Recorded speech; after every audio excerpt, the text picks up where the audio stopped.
Hey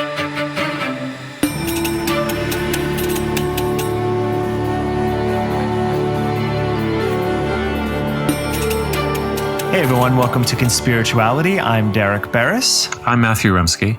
I'm Julian Walker. You can stay up to date with us on a daily basis on all of our social media feeds, including Facebook, YouTube, and predominantly Instagram, where Matthew is turning into the Conspirituality Instagram star of late, which I love with his videos. Oh my God.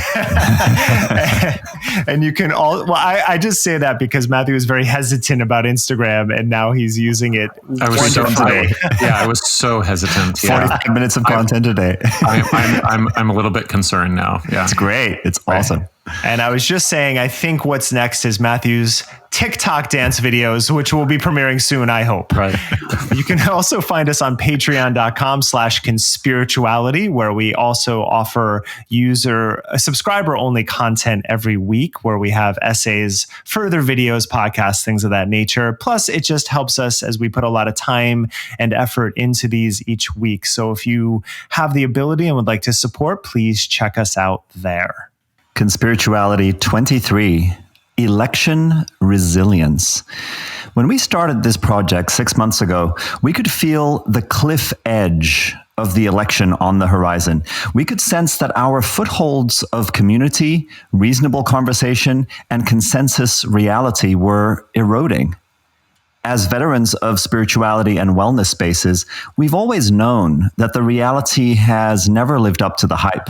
But the intensification of conspirituality themes, incubating during lockdown into the peak fever state of QAnon, has made this period especially demoralizing. What do we need now on the eve of uncertainty? What will we need going forward? This week, we take some time to explore thoughts and feelings about this menacing time and how we're contemplating and committing to the long haul through our work, relationships, and self-care. We're joined by special guests, Hala Khouri, Tara Stiles, and Lissa Rankin, all of whom offer their wisdom.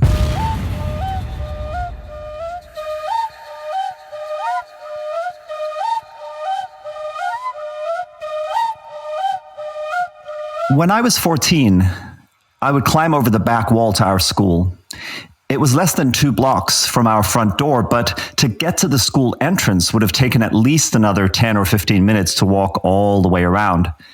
Sliding down off that back wall let me in right beside the workers' compound, where the groundskeepers, gardeners, maids, kitchen staff, and woodshop assistants all lived. Big John was the head cook for all the kids, who also lived in the, of course, much nicer accommodations of this Anglican church boarding school. It was private and expensive. And the main reasons my parents had scraped together the cash to send my brother and I to St. Martin's was because it was one of only a handful of schools in South Africa that legally educated Black and white kids together. It was also the only one on the wrong side of the tracks, where we lived in Rosettenville, a suburb of Johannesburg.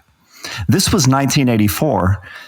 Apartheid was in its 36th year, and the explicitly white supremacist National Party had been in power that entire time. Most mornings, Big John would be smoking a giant joint with his significantly large rear end sat on an upturned steel industrial drum, looking out with serene eyes over the soccer field below the workers' compound.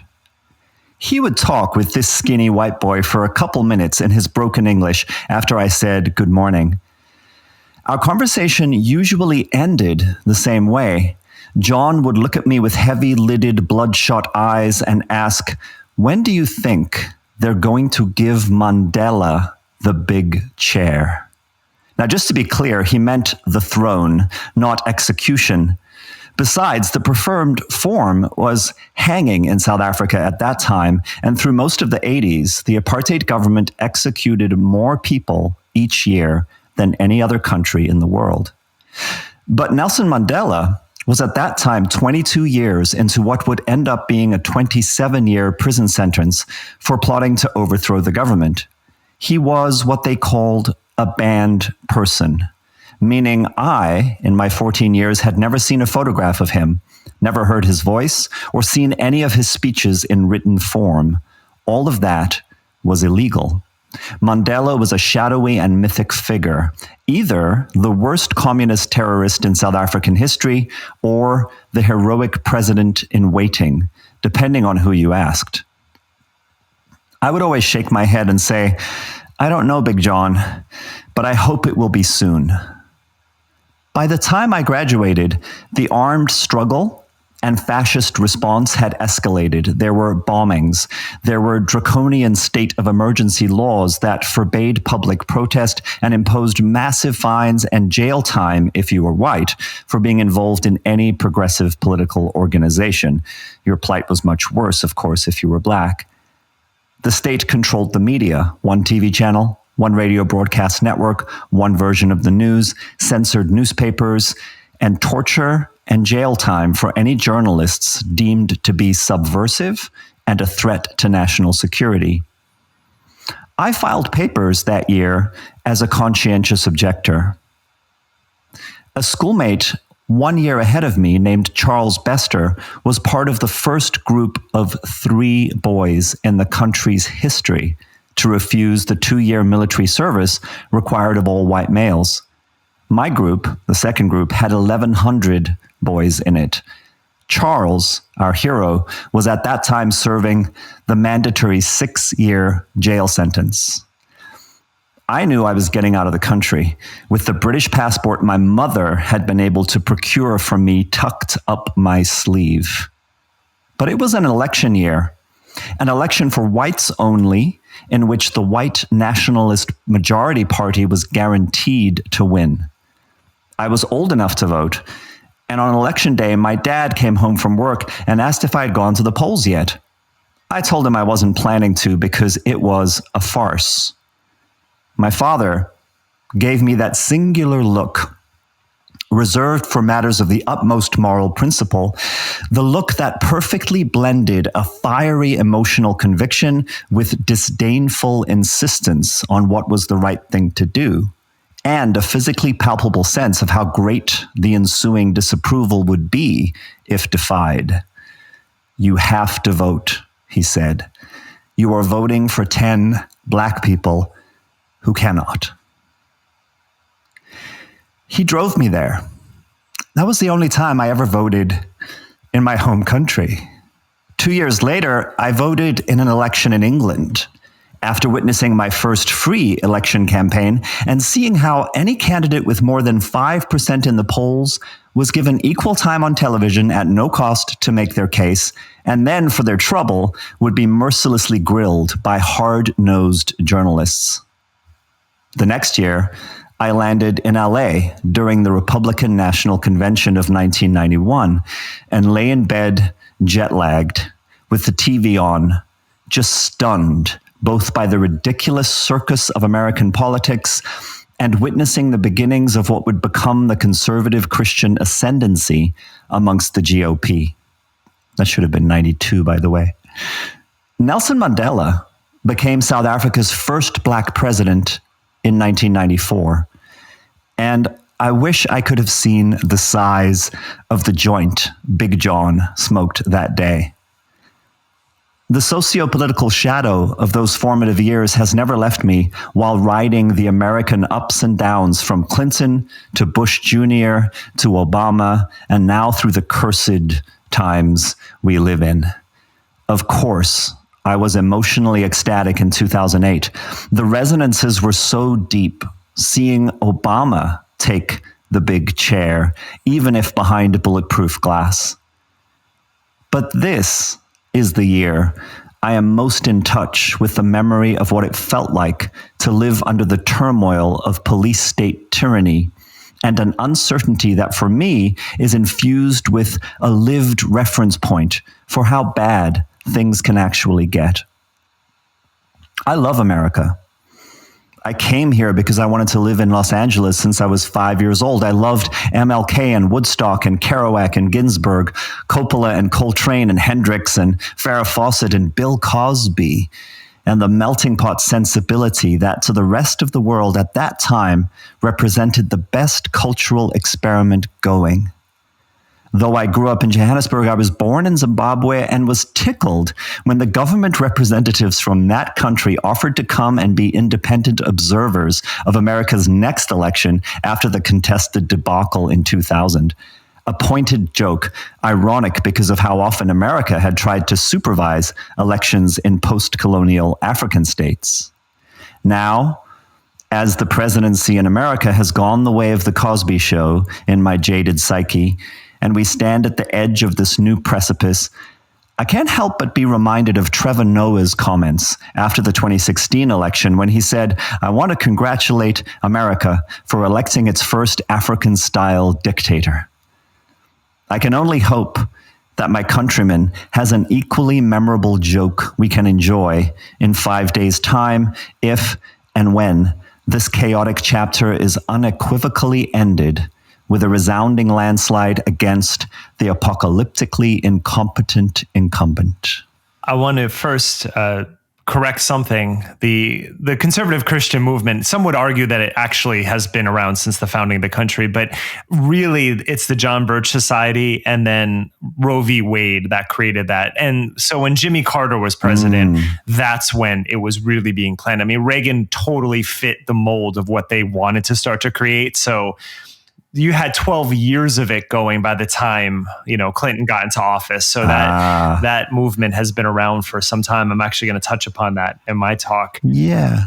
I was sort of under the impression, again, as an immigrant, right, that Carter still had the evangelicals on the side of the Democrats. Well, no, Carter is probably the truest Christian. What does he do now? He's in his 90s and he's out building houses. Like he his entire thing, he lives the Gospels more than any Republican that's around today.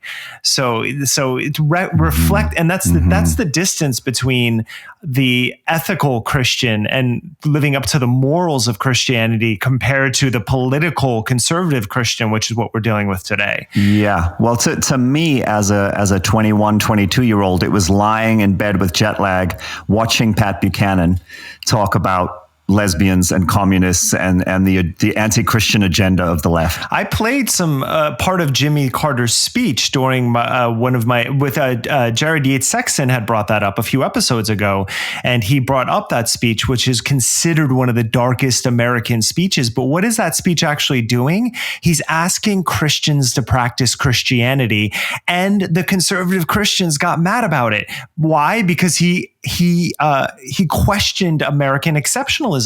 He said, no, we're going to live up to our morals. And conservatives like, no, we're not. We're not going to do that. And so it's considered a dystopic speech when it's actually a call to action for Christianity. And we've never actually have a conservative since that time do the same thing. At least not on that level of the presidential level. I just got to say that it's such a beautifully crafted essay, Julian, and sort of circling back to wondering how Big John felt at the end of that, and just missing him, and also not being able to get a sense of how Mandela's ascendancy finally really landed for all of the people that you knew. It's such an aching story, but thank you so much for sharing that. It was really awesome. Thank you. And one thing I'll add to that, just in terms of the reality of being in that kind of police state censored, state controlled media situation, is the other thing I missed out on, besides the yearning to go back and see Black friends and acquaintances and say, finally, you got your way. Finally, injustice has been overthrown, was all the white kids I grew up with who had no idea about the realities of apartheid, had no idea. Many of them had no idea that we were in the minority in the country. And I would say to them from the time I was, 9 or 10 years old, you will see one day you're going to get your comeuppance. You're going to have to deal with the reality of this country. And they would say, oh, you're crazy. So that was another thing as I came into my adulthood of just being like, I wonder how those kids are dealing now that they're grown up. Can I just ask you too about the status of Mandela as the banned person? You said that you didn't have access to, you didn't see his photograph, or obviously he wasn't on state television. Did you not know what he looked like? No. He was just a name. Truly mythic. So there's this bizarre parallel to Q, actually. It's very, very strange way, but the actual real freedom fighter, the person who actually is, who is being muzzled or who must be silent, but what an incredible, now that would have been true for obviously all of his colleagues and all of his... Absolutely. Okay, well, that's a whole episode, I suppose, in figuring out how he maintained some kind of presence in the imaginarium of his followers. Yeah, I'm not sure. I'm not sure. The country was so effectively segregated that I don't know amongst the real resistance that was happening when I was that age, how they were maintaining their sense of him. But I know by the time I got to university and was involved in protests that were illegal, then I got to really, get the sense of how much he lived in the yearnings and the imagination of the protest movement. I'm wondering, and that was the second thing that came up during your talk about the parallels between now, because right now we have a whole contingent of the United States who doesn't think that racism exists, that doesn't believe in implicit bias, and that also thinks that, and then on the flip side of that, we have a whole liberal cohort who thinks that Biden is going to get elected next week and that things are going to start to go back to normal very soon, when that is not going to happen. And so from both ends, you have this lack of imagination, really, because people just want to get back to somewhere where they feel that they were more steady. And I wonder, when you were in it at that 9 and 10 and then in high school, do you see parallels right now with just people, the willful ignorance of the people around you? Like, how many people do you think recognized that privilege you said, where that you were the minority, but you didn't act like you didn't feel like you're general white people in South Africa? Like, do you see parallels between then and now in that sense? I see parallels. I mean, I think the single most striking thing for me when I first came to live here was recognizing that it was still a segregated society, even though it wasn't on the legal books, right? And so I think the parallels right now are between recognizing the reality of privilege and how unaware people can be of what's really going on, in the way that segregation made that the case and state-controlled media made that the case in South Africa, and also the fact that it's a cliche to say at this moment in time, right, that we're so polarized that people are just in their own reality bubbles, and the facts are not agreed upon. My wife brought this up yesterday because she worked in hospitality, and she still has friends who do. Some of them, their hotels are open, their restaurants are open, so she communicates with them. And she was telling me, she was talking to one of her old boss yesterday, actually, and her old boss still works in hotels and helps to run the restaurant in the hotel. And a customer threw food at her because she was upset about something. And what she said was that right now, what you're experiencing in America, the people that are traveling are only leisure travelers who have a certain level of privilege, because there's no business travel, really. Yeah. And then a lot of people aren't traveling because of the situation. So you have this sort of privileged class that's the ones that's going out to restaurants regularly and then traveling. And it is creating even more of a nightmare for hospitality workers in that sense, because they are so detached. They just continue to live their life, not realizing what is happening around them. And that's creating a lot of strife. And it's throwing people off. And it's really a sad state right now.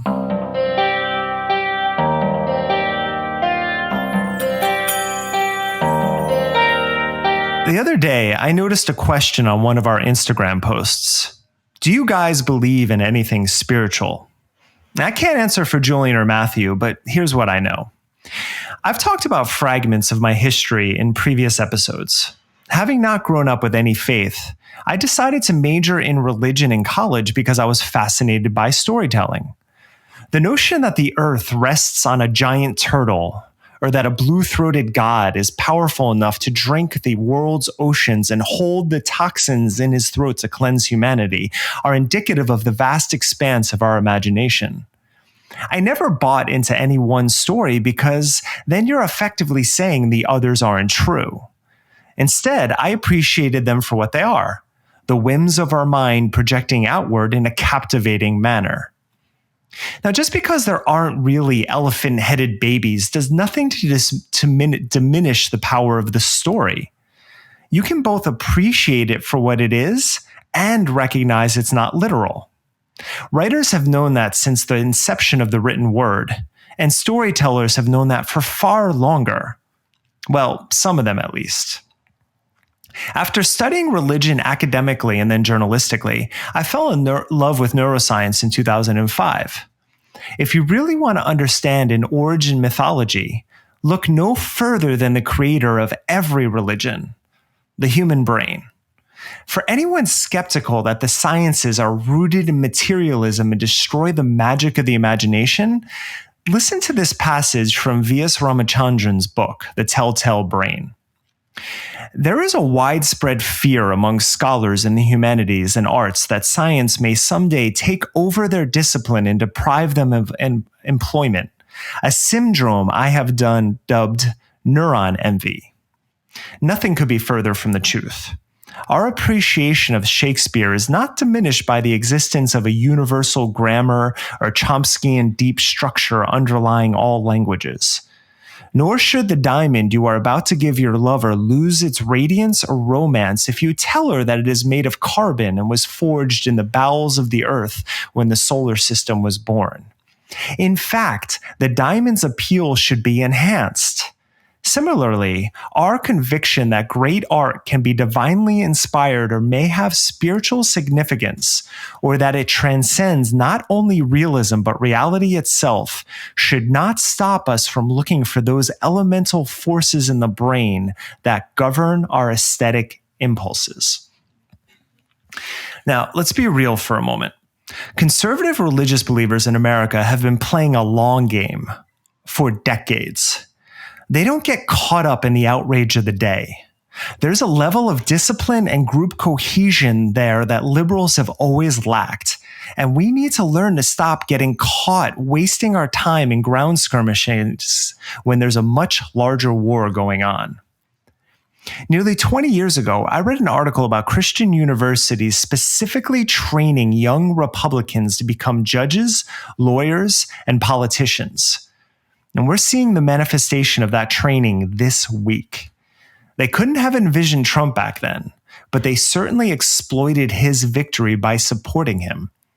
And so far, he's appointed 216 federal judges and 3 Supreme Court justices. And those judges are chosen and vetted by a conservative religious think tank called the Federalist Society. In the coming months, Roe v. Wade is going to be overturned, and Obamacare will be disassembled, with the pre-existing conditions clause overturned. They have been training for this for a long time. And while a civil war is debatable, civic unrest is unavoidable. Now, this is the definition of karma. Actions have consequences. And we have to now live through the consequences of a concerted and powerful conservative religious movement that doesn't want women to control their bodies and doesn't give a damn if you can't afford health insurance. Trump is not leaving office without doing even more serious damage if he's going to leave at all. He's already signaled that he won't accept the results, and he will declare victory on Election Day, even though the votes will not all be counted. No magical thinking is going to change any of this. Now, I know this episode is about self-care, and I'll conclude with an observation and my own practice. First, to the question of spirituality. If by that term you mean a spirit detached from my body, then no, I don't have the time or patience for such a belief. There's no evidence that's the case, and decades of research showing it's not. Magical thinking is partly what got us into this very real mess we're in right now. And just because I don't believe in a spirit, or the idea that the stars lining up in a certain direction are influencing divine behavior, doesn't mean I don't appreciate the beauty of being alive or the resilience of humans. Now, if by spirituality you mean the spirit, that is the fortitude and discipline of trying to be a good and compassionate human being in your thoughts, deeds, and actions, then yeah, I'm all for it. And that is what I strive for. Thing is, my self-care practices are not very marketable. I eat a balanced diet, a bit of meat, a ton of vegetables. I sleep 8 hours a night. I have a few drinks on the weekend, and I regularly microdose cannabis edibles because it helps my anxiety. I work out incessantly because I have my entire life, and my routine is balanced between weightlifting, cardiovascular exercise, which is mostly on a road bike, and mobility exercises like yoga, stretching, and gymnastics warm-ups. I read every single day because I train my mind as thoroughly as my body, and I meditate on occasion and would like to do more. And I try to be kind to myself and those closest to me.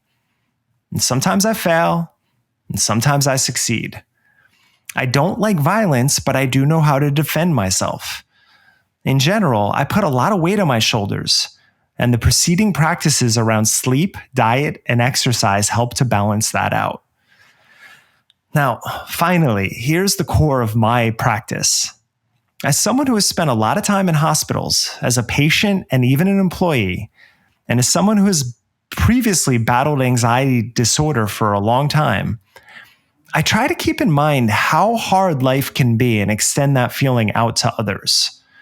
That doesn't happen on a cosmic level. It happens in everyday mundane reality. For example, I don't text and drive, and I use my blinkers because the roads weren't only made for me. I wear a mask, and I keep my distance out of respect for others. My self-care is remembering I'm not the only self walking around this planet. And in all of my years of religious study, I have never found any better advice than Rabbi Hillel's golden rule.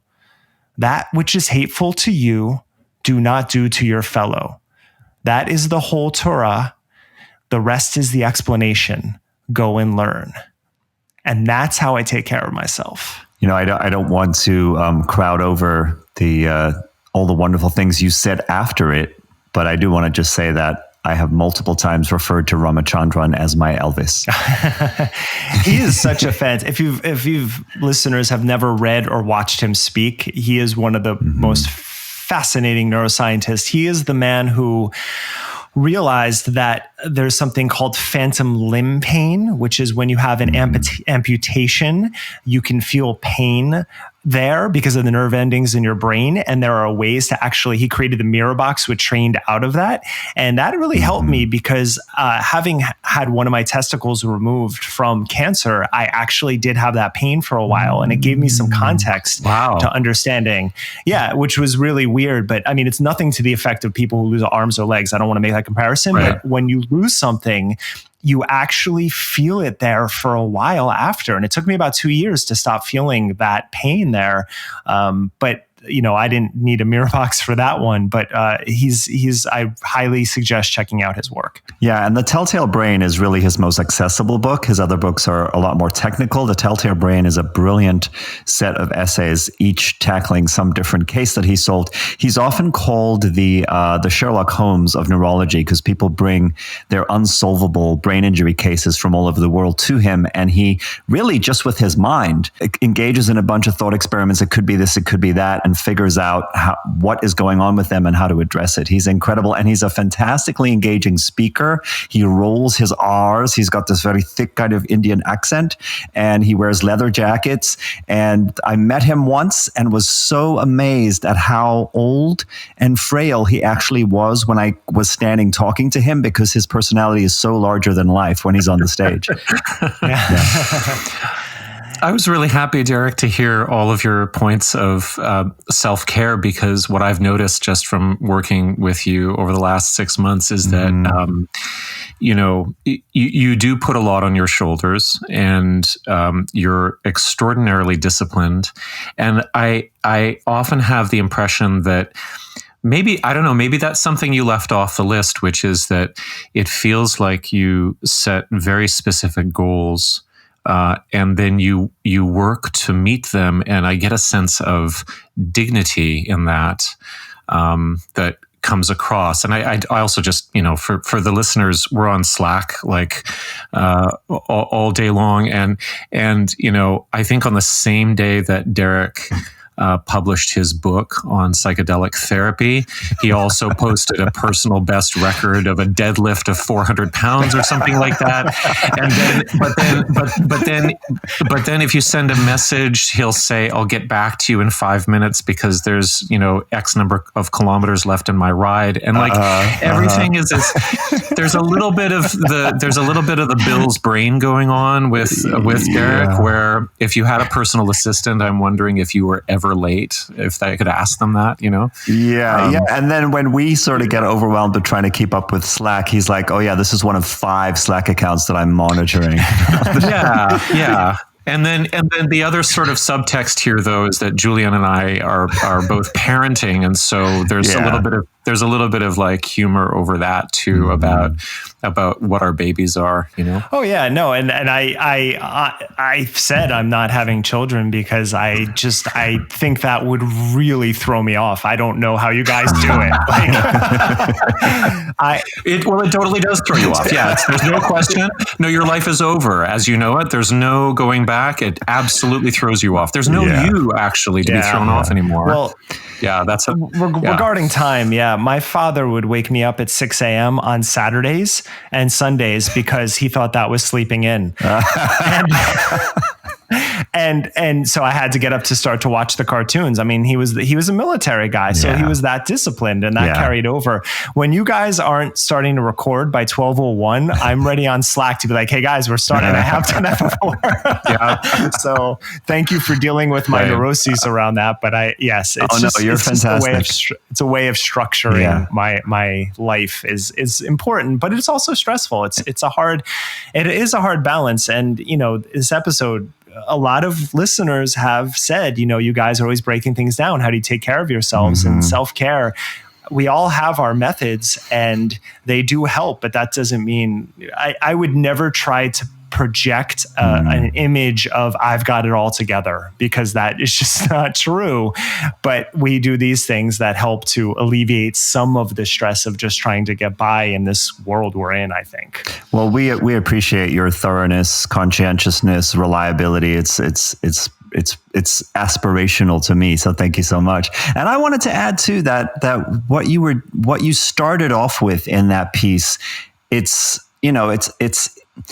of the essence for me, that sense of recognizing that there is absolutely nothing about being informed by science or being committed to rationality that robs life and reality of its magic, of its wonder. In fact, quite the opposite. And I know there are many of our heroes that I'm sure all three of us share that have said that, but you said it really beautifully, and the quote you marshaled to that cause was perfect. Well, maybe at a certain point we could do a little discussion, maybe not this episode, on we use the term spiritual bypassing an awful lot, and I often wonder whether there's actually a bit of a redundancy in the term, in the sense that I'm not exactly sure what we are talking about collectively when we talk about spirituality, and that so often, because it's used to abstract ourselves, or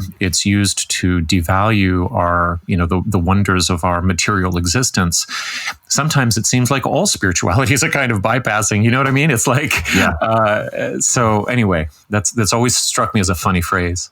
Well, that's why I added that part about like what you mean by spirit, because at first I just had the no, I don't believe, but there is a spirit that you can have and you can feel. And again, like what Julian just said, if you understand the neurochemistry of this and how your nervous system interacts with your environment, which is not talked about nearly enough in modern spirituality, is that relationship you have to the environment. I mean, Georg Feuerstein was doing this at the end of his career, at the end of his life, when he was writing about green yoga and why a true yoga is environmentally minded.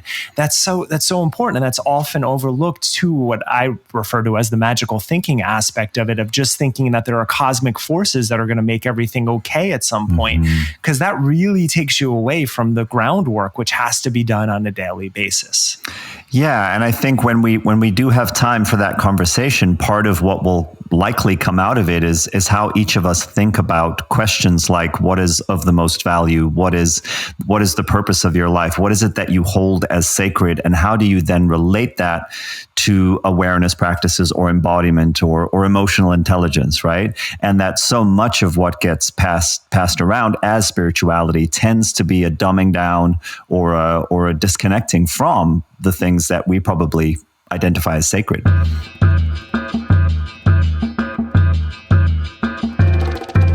So election-wise, I'm terrified for the US and for the rest of the world. So there's that.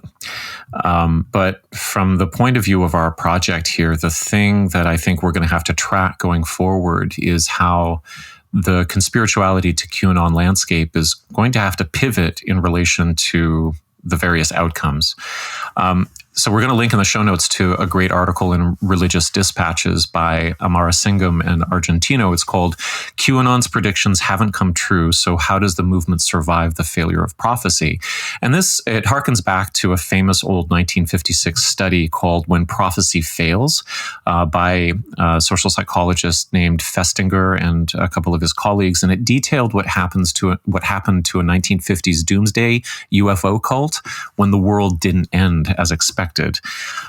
Now, with a Biden landslide, fingers crossed, QAnon's world won't end, but they will have to create even more elaborate stories around Trump's saviorship and Q's genius. And that will mean that the rhetoric will have to escalate and that the devotees will be further isolated.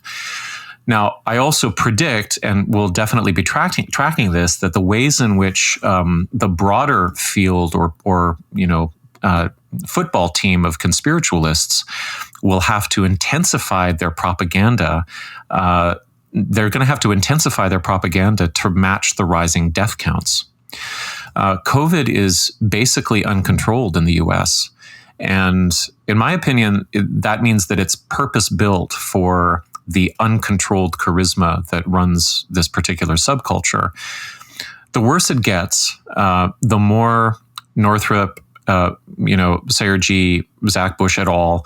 Are going to have to deny and agitate and warn about authoritarianism, but then also they're going to have to ratchet up their promises of safe community and, the fact that you should live free without masks. So, the sunken costs are going to get heavier and heavier. And it'll be interesting to see who, if anybody, is going to be the first apostate.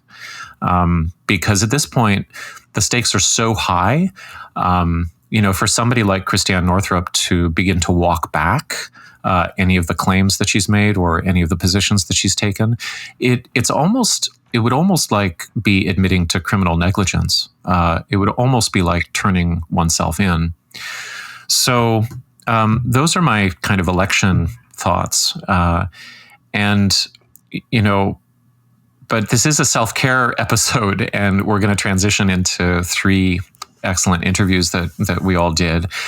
And I'm excited about platforming them today. But when I think about how I'm caring for myself, to be honest, I kind of feel like an empty shell. And I think part of this is, just repression. I think it has a male quality to it. I think it has a white quality to it. You'll hear in my interview with Lissa Rankin that she's talking about how she has dance parties with her teenage daughter in the living room. And I heard her say that, and all I could think about was how shy I have felt in the past around dancing. I mean, I can get into it. I can dance if I'm not too depressed. And I come close to dancing when I wrestle with our 4-year-old.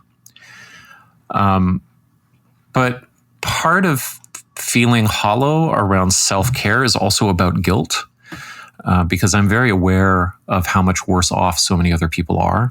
And this leads to, for me, a kind of dissociation from my own feelings around how everything is actually terrible and intense the world over. So there's a part of me that doesn't really feel allowed to feel it. There's also this distancing problem of abstraction and spectacle. And, the barrage of headlines is always intense, always absurd. And just two things that, stood out this week. I mean, I know that technically anyone can be confirmed to the Supreme Court, but I missed the memo about Amy Coney Barrett never having tried a case and only ever having worked on civil cases before.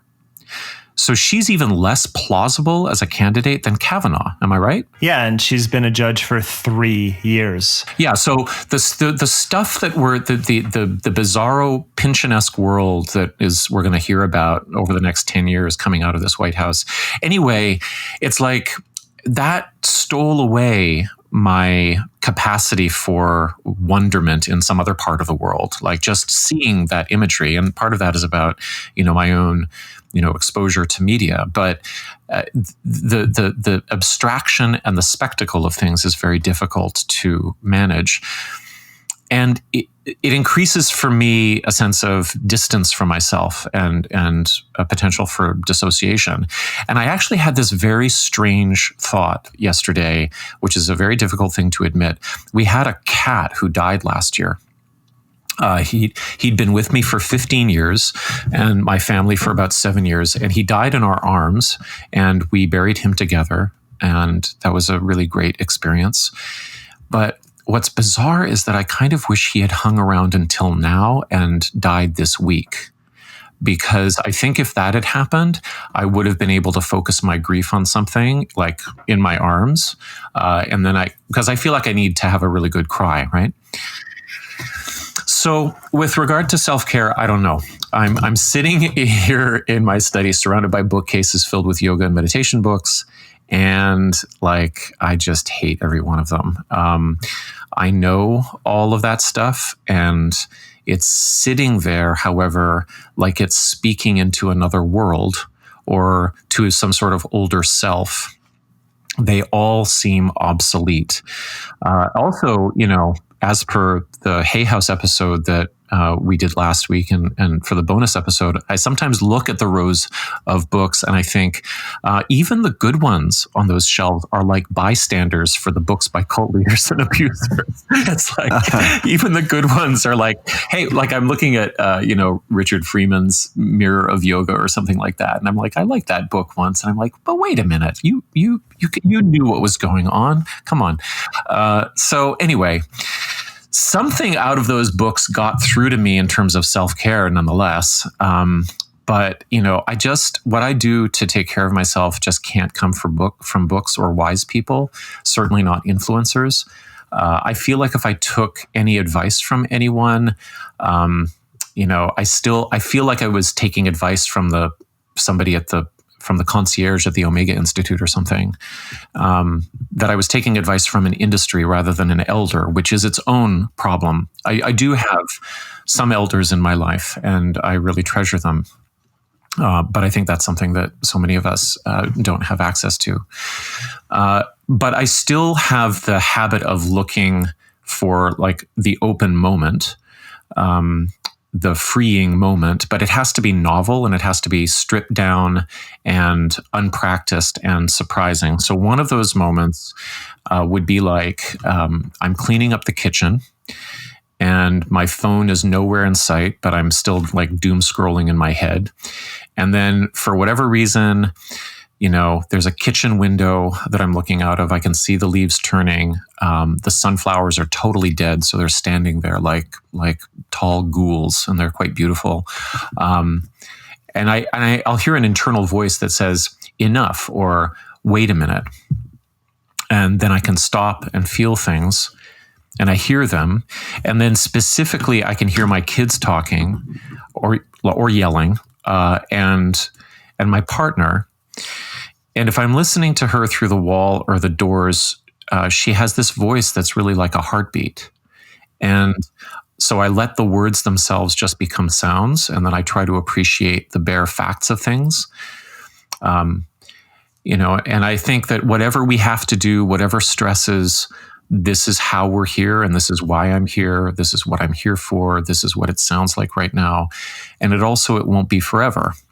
The boys are 4 and 8, and every hour is hurtling into the past and throwing them into the future, carrying with it the whole tidal wave of sensations and colors. So I can, stand at the sink and just be pre-verbal and pleasantly stunned for a few moments. So that's happening maybe a few times a day. And like Derek, if I get enough sleep and exercise, I don't feel so depressed that I can't function. I also have a weighted blanket. And my friend Theo taught me about stims. She was on episodes 12 and 13 talking about lived religion, trauma recovery, and QAnon. So I have this very smooth stick that I picked up off of the beach at Manitoulin Island. And I rub it in my fingers, and I like that. And just one other thing that happened that feels like self-care, but it wasn't something that I did. I participated, but I think it fits. Our 8-year-old is quite attentive and precocious. And so he finally asked the question, because he'd heard me talking about it, maybe on the phone or in the basement. He actually said, "What's QAnon anyway?" And so this is not a question I expected to field from the 8-year-old.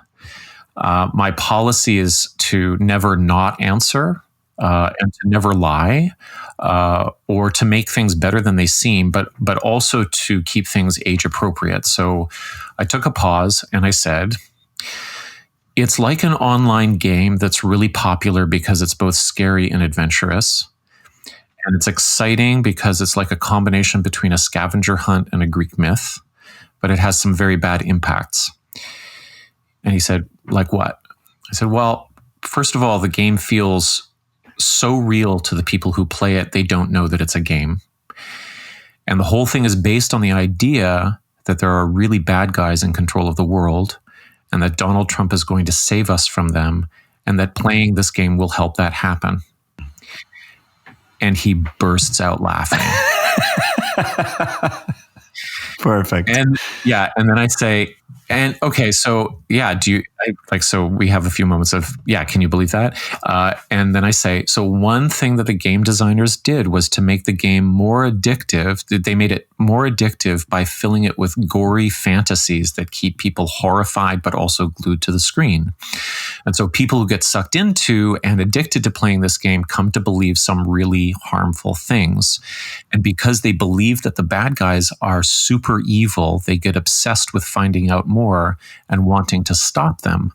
But the game has no ending, no answer. There's no final level.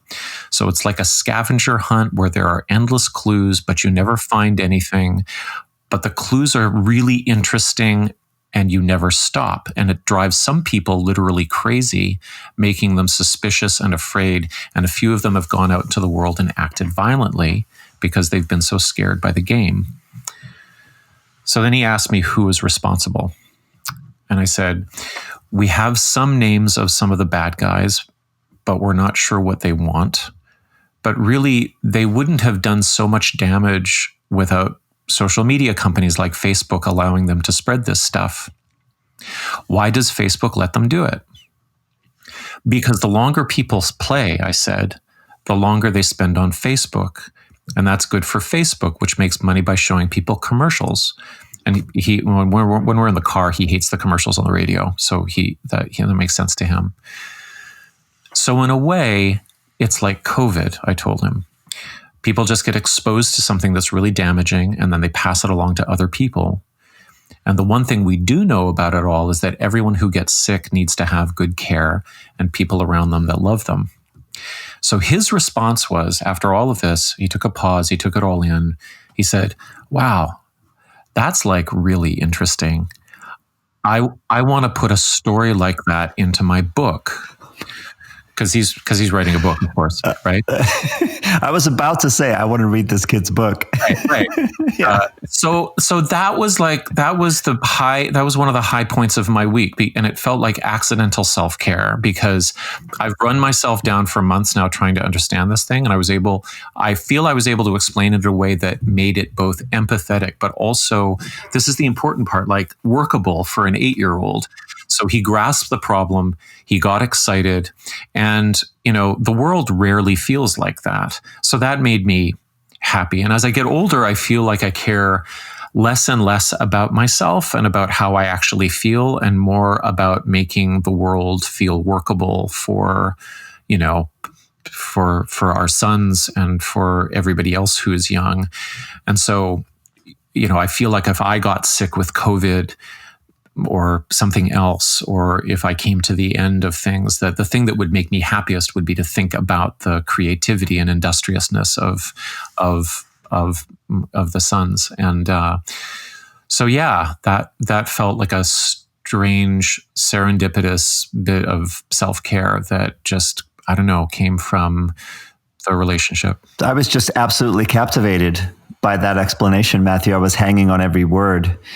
And, there were all sorts of funny little quips that came to mind that would have been interruptions. But then I realized, no, I really want to hear how this all goes down in terms of that interaction. It's I love in the entire piece that you just shared, how you are identifying moments of real life in which there's a sort of coming to yourself, right? There's a coming into mindfulness by any other name, right? Of what's actually going on in the moment in your relationships and what it means to you in that moment. But even more than that, just being there for it in a way that it feels like a sort of reflecting screen for some sort of some sense of what is happening and who you are, and how it's not connected to all of this sort of metaphysical twaddle that I think we've been critiquing,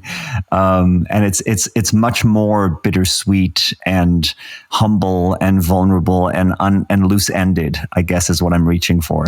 Yeah, well, I think the other thing that happened was that a bonus episode a week and a half ago now, was about the letter that I got from Richard Vaughan, who was found dead actually last week. So we got confirmation of that. And so he likely died of suicide. So I should have mentioned that as well, that was kind of like an overlaying, feature of the last couple of weeks for me.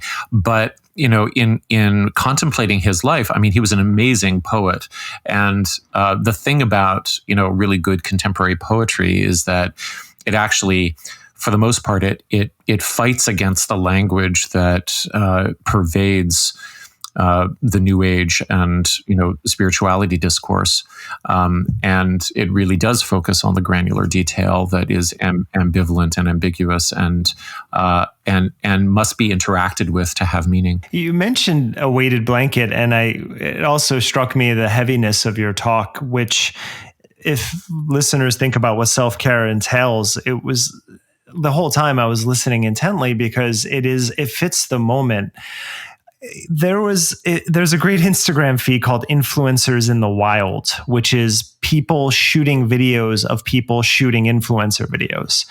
And so, but what's amazing about it, and I've also noticed this too, because I remember being in Rome on my honeymoon and seeing this exact thing happen where this woman, and if it was a boyfriend, friend, whatever, was shooting a video or a photo of her on a bridge, very scenic. And Influencers in the Wild kind of captures the same thing, where you'll see people who aspire to this lifestyle on a beach, mountain, whatever, and you'll see them like putting on their best smiling face and doing all this stuff. And as soon as it's done, the first thing you see is their entire demeanor changes, and they run over to make sure that they got the right shot. And there's nothing happy about that moment or that transition. And there was a New Yorker piece last year, 2 years ago, that was talking about all of the different facial surgeries that are being done in China by predominantly young women, but men as well, who are trying to contort themselves to look better on Instagram. So they're getting all of these surgeries.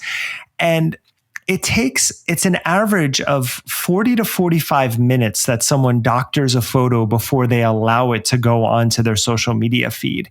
So this aspirational lifestyle that you've so brilliantly captured or mentioned before, Matthew, about like the wellness selling aspiration, at least from anecdote and from examples like I just gave, these people are not well mentally.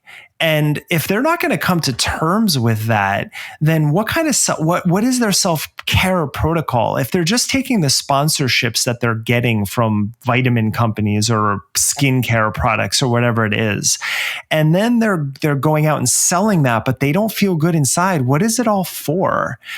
And it's been very hard being in this industry for decades and trying to get across that the fact that I don't aspire to happiness. I just try to be content on a daily basis with life. And you really nailed it when you said that there are a lot of people who don't have a place to live right now, who don't. I was watching Lachodrome, which is one of the greatest documentaries ever, but it's about the gypsy musicians and the roads, and it's purely musical. But you see how people live in other places and the abject poverty, and then you think about our problems. And so self-care takes on a different dimension at that point when you can actually start to be grateful for what you do have and not so caught up in what you don't have. Yeah. Spoken as the sort of stoic, philosophical, representative that I think we were signaling you were earlier. That sense of perspective is so important, and how to. One of the things I really liked about my interview with Hala that we're going to roll is there's a way that I feel like she's really trying to do that dance between being really unflinchingly aware of the realities of our world, the realities of suffering and injustice and inequality and oppression, whilst also saying there's some place in there for taking care of yourself in such a way that you can be of service to others, right? So that you're not just a burnt out shell of a human being, becoming that more and more over time. Shortly after moving to Los Angeles in 2011, I visited the Krishnamurti Foundation in Ojai. I remember looking across the vast field next to the parking lot and imagining the philosopher reflecting on life while doing the same.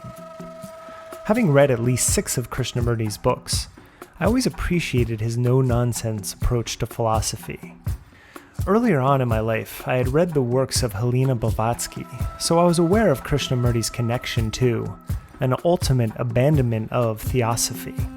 Then I came across Pushkin's new podcast, Into the Zone, hosted by Harry Kunzru.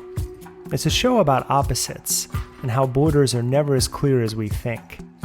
As a novelist with a keen eye for a good story, he takes the listener around the world to talk to philosophers and punk musicians, new age gurus, and space explorers, and investigates the gray zone between life and death, public and private, and black and white. Really, he touches upon some of the same topics that we do here at Conspirituality. I highly suggest starting with The Guru of Ojai, where he talks about his family's own relationship to theosophy and how Krishnamurti effectively ended the organization.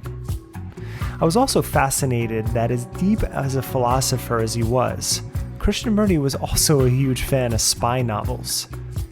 Kunzru humanizes him in a way that I had never yet heard. You can subscribe to Into the Zone wherever you get your podcasts.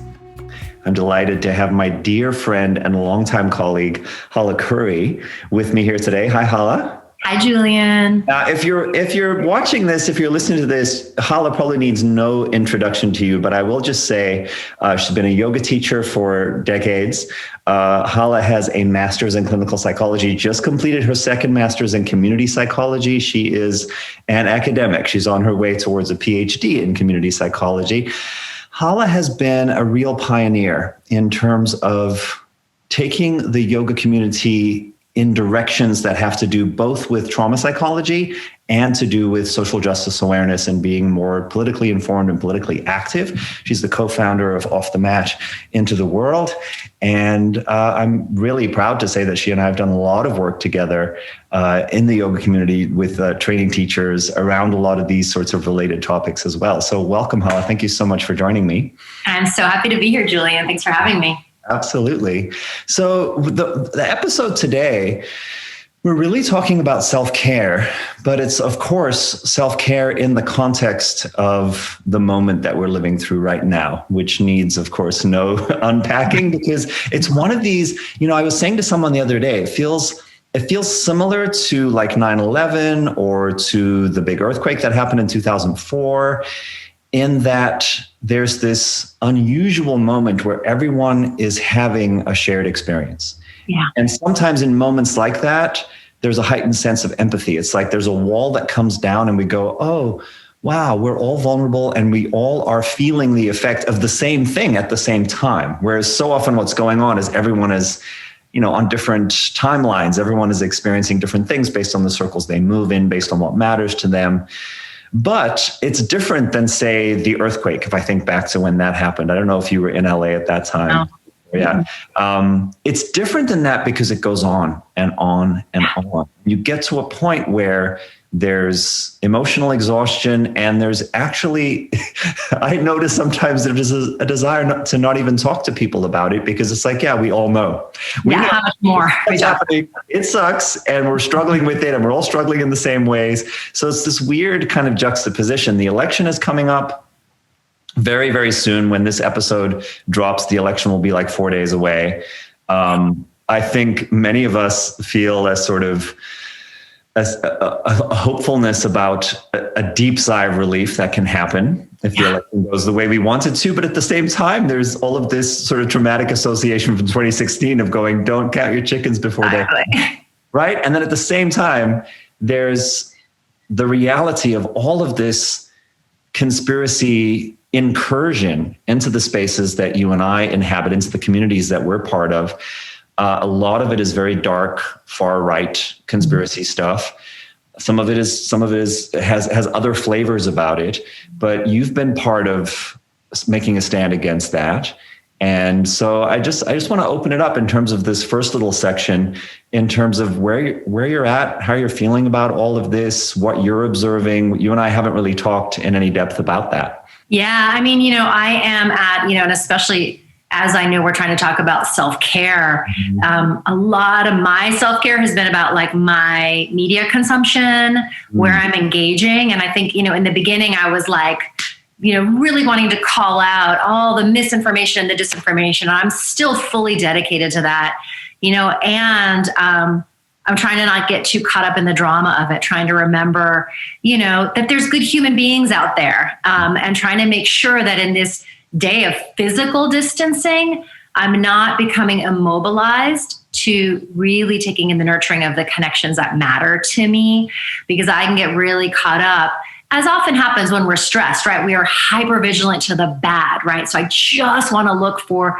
the information, the people, the beliefs that are wrong or bad. And yeah, I am truly worried. I'm really worried about our culture, and I think that any time, whether it's psychologically or physically, change is about to happen, the resistance comes up really strongly. So I'm trying to create a framework that doesn't bypass how shitty all of this is, but also can maybe frame it as potentially, right? We don't know, right?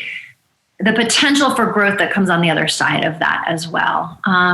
So I've been trying, I'm reading a really beautiful book right now called Healing Resistance. And the author is asking us to think about the arc of the universe, right? Bends towards justice. Right now, we might not see that at all, right?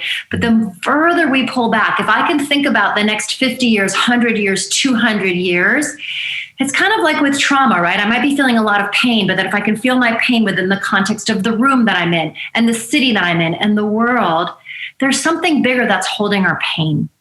So a lot of my work right now has been to acknowledge the pain of the moment, all the terrible things that are happening, and try to hold it within a larger arc of time that allows me to feel the pain and the possibility at the same time. That's been a really important coping strategy that I'm trying to cultivate right now. Powerful. It's really beautiful. I mean, what I hear you saying is part of what happens when we're confronted with overwhelming experience, overwhelming feelings, and everything that sort of brings up in terms of how we react to that. We can get really contracted and narrowed down, and some of that is inevitable, and some of it is appropriate, and it all makes sense, right? And yet there is some relief perhaps to be had in remembering a larger context, and that there are possibilities, and that life will continue moving and expanding and doing what it does. And also, as somebody who has enough protection right now that I can do that, right? Like my partner is employed, right? I'm not as employed, right? I have a little breathing room because I'm not in a daily survival, right? There's folks out there that are impacted by this in a way where they're in daily survival, and there isn't the space to say, let me think about this in the long term, right? Yeah. So I think, even though everybody's impacted, we're impacted really differently, and then our capacity is different based on that impact. And so I think we all have different roles to play. And so I feel like that's one of my roles. Yeah, it's so interesting. In preparing for this episode, I definitely find myself wanting to dance along that line, right? Between how do we talk about self-care in ways that really acknowledge its crucial necessity, but not perpetuating some of the same old sort of spiritual bypass or unconscious privilege mistakes. Right. So exactly. In a way, it's like, okay, count your blessings, so to speak, but also recognize that there's a level of privilege and good fortune that goes along with being able to do that. And I think especially for someone like you who's involved in activism, thinking about that balancing act between really, really being focused on how to make a positive difference in the world, how to be fully open to the reality of suffering and injustice and inequality and oppression in a way that doesn't make you just completely burn out. So you're no good to the people you're trying to help, or to your family, or to the people you love, or to yourself, right? Yeah. And, oftentimes I will feel guilty, if I'm okay, right? Like, how can I be okay when so many people aren't? But then how dare I not? Like, if I can be okay enough to then play a particular role, right? To like hold a particular perspective, how dare I not do that? Like, it doesn't serve somebody who's caught in survival trying to get food on the table for their family, for me to manufacture that for myself, just so that I feel somehow in solidarity, right? We all play different roles, right? And so I can get informed by making sure I'm really tapping into the experience of folks that are like caught in that day-to-day survival. And then what is my role? If I have energy left over because I'm not in that, I can utilize that energy to contribute towards making a difference, right? So we all have different capacities. Some people, 100% of their energy is in staying alive right now. And we need them doing that, we need them doing that. Other folks are writing postcards, right? Like, we all have different capacities, and we have to collaborate across those lines versus sort of compete or compare or judge. That's the way I see it. Yeah. Yeah, that's a refreshing message, because I think that those other approaches can be quite prevalent. Yeah. Including judging, shaming. This is the right way to do it. These are all the things that you don't see that you're actually doing wrong. There's so much nuance in there. Yeah. With regard to the stuff that we cover on the podcast, is there any particular, I mean, not just that we talk about, but just that sort of area of the intersection of spirituality, politics, what we're going through right now with the pandemic and conspiracy theories, stuff like QAnon, and how that sort of impacts our approach to the election. Is there any particular thing that has been up for you, that's been impacting you more, or? The thing right now that I'm really reflecting on is my own complicity in like perpetuating these dynamics of like us and them. Now, again, you know me, this is not about bypassing or any sense of moral relativism, but rather the ways that I can feel like, oh, I feel really better than when I see people espousing these beliefs. Like just like, we often talk about like at Off the Mat, a lot of the work I do is, when you're pointing fingers, you've got 3 other fingers pointing back at yourself, right? And so the ways that I think that the general tone right now is this very binary thinking. You're either like a Democrat, you believe in wearing masks, this is a catastrophe, or you're a Republican and you think it's a hoax, right? Like there's like this strong binary versus. So my first thing is, how do I perpetuate that? How am I consuming my news? Am I consuming it in ways that just furthers my judgment and makes me feel self-righteous and good?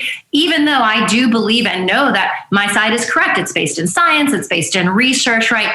And we can take it too far. We can get self-righteous and just feed the division. We know how the other side is feeding the division, and it's much more fun to look at how they're doing it. So, I've been really trying to hold myself accountable to the level that I ask people to do. And for me, my edge is that accountability in the face of people having a trauma response and espousing these QAnon beliefs, trying to see it that way, in the face of the reality of, the powers that be, Russian interference, the bots. Like there's a very real scheme to like take over our democracy. But what I can do, because I'm not a politician or a decision maker, my work is in culture change. That's the way that I see my activism. It's in like, how do we talk about this? How do we support critical thinking, but not perpetuate the binary? I think we can do both. And that's been a lot of my thought process lately is, holding that stand, peeling away the unnecessary judgment that just plays into the emotionality of it all. I'm loving listening to grounded scientists and researchers talk. We're able to just be like, let's follow the data. Like, what do we see here? And it doesn't have to be political. So that's been a lot of my own inquiry right now. And of course, like getting people voting, looking at the places where we can be, what are the states we have to be focusing on and all that. But, for me, I feel like my work is in culture change and in trying to be public about holding a particular attitude. That's, we've lost nuance. When we're in a trauma response, it's very hard to have nuanced thinking. So again, that my life allows me to be fairly regulated. I feel like I have a responsibility to explore what that looks like, feels like, and sounds like. In our movement towards, it's not even justice, just like reasonableness. It's like the bar is so low right now. Yeah. It is so incredibly low. Yeah. Like, can we get our feet just back on the ground enough to start to look at the world and start to agree on some facts and begin having the conversations that have been just completely derailed. Yeah. When you talk about critical thinking, but not falling into the binary or being more nuanced, it sounds to me like you're referencing having strong critical thinking and following the data, whilst also maintaining a kind of open awareness of the humanity of the people who may be on the other side of that conversation, right? On the other side of that disagreement. Exactly. Yeah. And it's so easy, for me to feel like sort of this caricature of like the QAnon person or the Trump supporter, and I can watch sort of some of the comedy news shows I watch and who are they interviewing? People that sound like complete idiots, right? And then you think, oh my God, versus like staying curious about sort of the more middle of the road people who still are going to vote that way, who still support those ideas, but actually sincerely think they're doing something good. And that's kind of more of where I want to try to focus. Who are the people that are just sincerely confused and misinformed? Totally. Well, that's the thing. And I know this is not news to you of all people, but a lot of people, when the QAnon stuff started to rear its head in the yoga world, were so surprised. How is this possible, right? And so one of the angles I've been taking with that conversation is, well, you seem to think that people who are buying into far right-wing ideas or conspiracy theories that are really unreasonable are not doing so with deep sincerity and a deep sense that their heart is telling them that this is the way to go, and that their intuition is sort of this unmistakable guide further and further down the rabbit hole. Like you can't just say to people, hey, come back to your inner wisdom. They're following their inner wisdom, but they've gotten confused in some other area about what that inner wisdom is really means, right? Or how reliable it is, or what else they might be following as well, so that the inner wisdom becomes a little wiser. But there's another aspect to it, which I know is the part that you would have been like, hey, it's not a surprise, people, which is that there's been an unconscious, much more unpleasant, far-right, racist kind of underlying temperament within our society anyway that has largely gone unaddressed. And so to say, oh, that could show up in the yoga and wellness space, maybe not such a surprise, right? Yeah. I mean, and this is something you and I have been talking about for decades, right? Like seeing the ways that bypass shows up, that confirmation bias, the way that we'll leave sort of our Christian household, but then it adopts a Hindu philosophy, right? The ways that, when we can exotify something, it allows us to even bypass the shadow of like our own roots even more. And so this is inevitable. And in many ways, all right, now the cat's out of the bag, right? We see what happens, how catastrophic it can be to not be examining our beliefs in a critical way, to not be looking at our own traumas and our own, the biases inherent in our culture that we all consume, we're all swimming in. And this has been a big gap in a lot of spiritual communities. And so, again, I know that's been so much of the work we've done together. And, I'm pleased to say I don't have one personal relationship with somebody who's fallen for this. Like, I'm like, okay, I have truly been drawn to people who are integrated. I mean, extended maybe, but like nobody that I personally am connected to has fallen for this. And I'm kind of like a pat on the back of like, okay, I've been saying that this is what's meaningful to me. And those are actually the kinds of relationships, work relationships and personal that I've cultivated. To summarize, I was hearing three things. I was here in terms of self-care. I was hearing, be mindful of not just having an open passageway for all of this media to be coming at you all the time that is so overstimulating, so upsetting, right? To be caught in some kind of pattern where you're thinking that you just have to keep taking it in, right? Yeah. Have some mindfulness about that consumption. The second thing I heard you say is recognize that part of the trauma response is to get really contracted down into thinking this is all that there is. This is going to go on forever. There is nothing else, right? What it's like to be able to step back enough and sort of reorient yourself in a way, right? To a larger reality, whatever that is, whether that's your house, your community, your relationships, the world we live in, the cosmos, the great sort of overarching narrative of humanity's journey towards more equality and justice and freedom, right? Yeah. And then the third one that I heard you say is really pausing and making it a practice to kind of hold space for the vulnerable humanity of people on the other side of whatever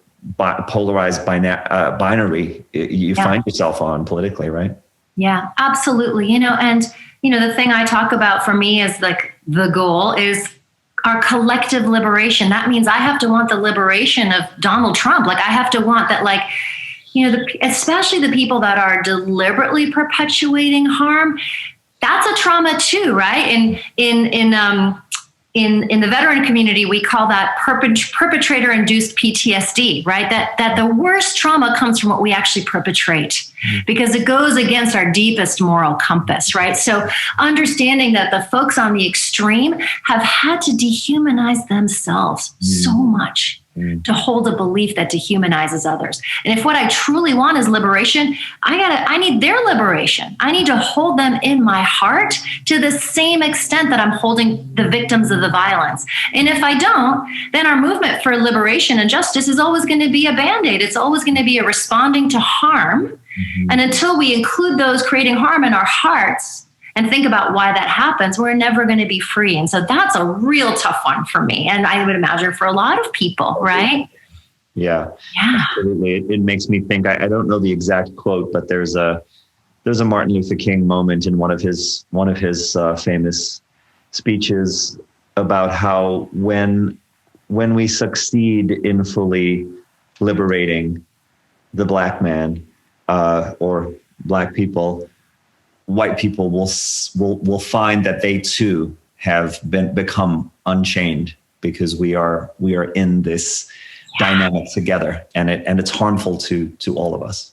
Absolutely. And that's hard. And that's been, it's hard, and it settles me more, because living in a world where there are all these enemies that I have to protect myself against is very anxiety provoking, versus the discomfort of asking myself, how do I include these people like in my heart? That's a different flavor of discomfort, but it's actually more settling. It's more integrating. Tara Stiles is the founder of Strala, formerly Strala Yoga, but she has expanded it to include Tai Chi, traditional Chinese medicine, and other healing modalities. She is also the author of several best-selling books, including Yoga Cures and Make Your Own Rules Diet. I have known Tara since about the time when Strala first opened. I remember watching videos of her when she was filming in her old apartment in New York City almost 20 years ago now. And I became a fan of Strala, and we became good friends. I taught at Strala for years. I was on the teacher training faculty at Strala as well. Even after I moved to Los Angeles, I would travel back to teach modalities in neuroscience, music, and yoga. And for this episode, where we're talking about self-care, I could think of no one better to talk to. One story I will always remember with Tara, her classes were very popular, and there'd be 50, 60 people in the room, and I would always be in the front row practicing right next to her husband, Mike, who, as you'll hear in our talk, has been very influential on her, and they've been influential on each other and on their daughter, Daisy, as well. And I remember, unlike a lot of teachers who would be at the front of class demoing poses and basically showing off, Tara always spent a lot of time near the back of the class with the students who needed the most help, who maybe weren't the most flexible or strongest. And she would spend a lot more time with them where it was needed. And I never forgot that as an instructor or as a human being. She does have a new book coming out in December. It's called Clean Mind, Clean Body, a 28-day plan for physical, mental, and spiritual self-care. So since this is an episode about self-care, she took a few minutes out from her current abode out in nature, as she, as I did, left New York City more recently. And it was nice catching up with her for a few minutes. Thank you so much for taking some time out today. I always love seeing you, which has been a while, and talking to you in your beautiful new space there. Oh my gosh, it's so great to see you too. We're doing this episode on self-care because the election is next week, and we realize that we spend so much time on the podcast thinking critically about the wellness industry, but we wanted to devote an episode to actually offering best practices on how people take care of their body and their mind and everything in their lives. And the timing couldn't be more perfect, because I see that in December you have your next book coming out. I think I have all of them so far, so I'll add this to it. Clean Mind, Clean Body, a 28-day plan for physical, mental, and spiritual self-care.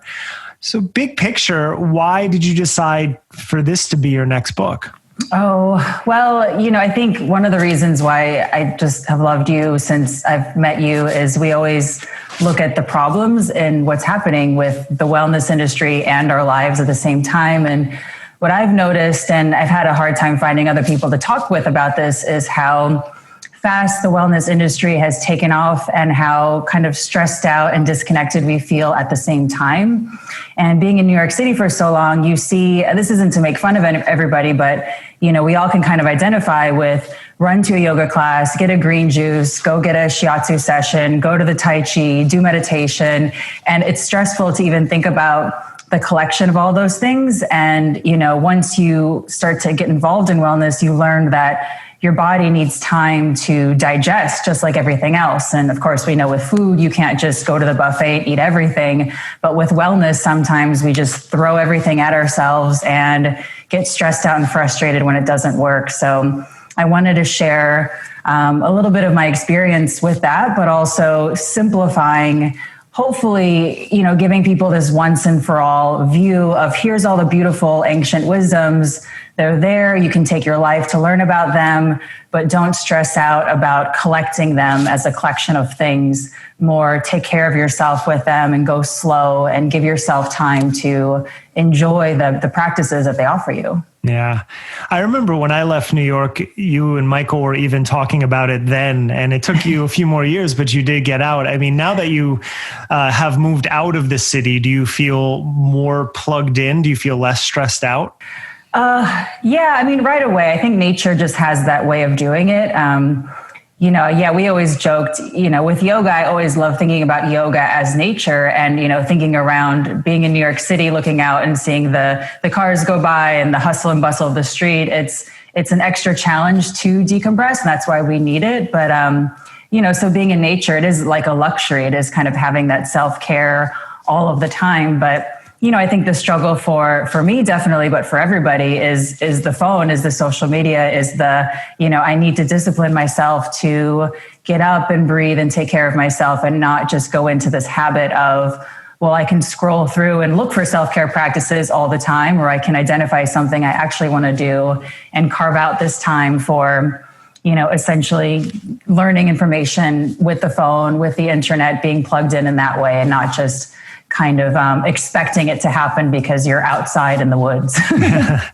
It's a tough balance. I mean, my career is in social media and content, and recently my wife left all of her social media because she just felt so overwhelmed. She was having a real trouble striking that balance, and she does feel better now being off of it. But I mean, not all of us have that ability, especially if our careers are tied into it, which yours is in some level as well. Now, I don't want to give away everything here because I want people to buy your book, but you have a 4-week plan, and I would love just the big picture of each week and what your mindset or practice is. So we start with a mental cleanse. Sure. Yeah. And for me, and we talk about this a lot just as friends, if your mind's not right, it doesn't matter what you do with your body. Everything is working together. And we know this when we read all of the science books and all of your work and things, we can understand it, but it's so easy to get superficial and go to the body first without thinking of your mindset. So the first week is really about, organizing your relationship with social media, organizing your digital life, and deciding what that balance needs to be for you. It doesn't need to be an all or nothing, or maybe it does need to be for a little bit of time, but just having some awareness there is really healthy and important.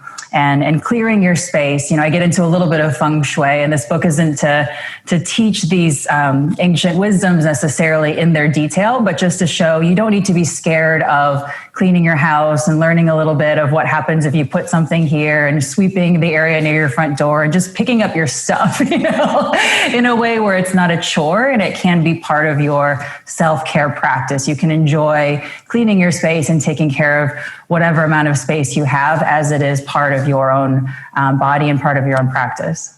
Well, you mentioned feng shui, but I've mentioned this before with Strala, teaching there and practicing there. I love the minimalism of the space. And even now I see a couple blankets behind you in that beautiful scene, but you've always had a really good ability to just keep everything clear and let people's, imaginations take them where they will and let their practice dictate it rather than the imagery. I think that's really important.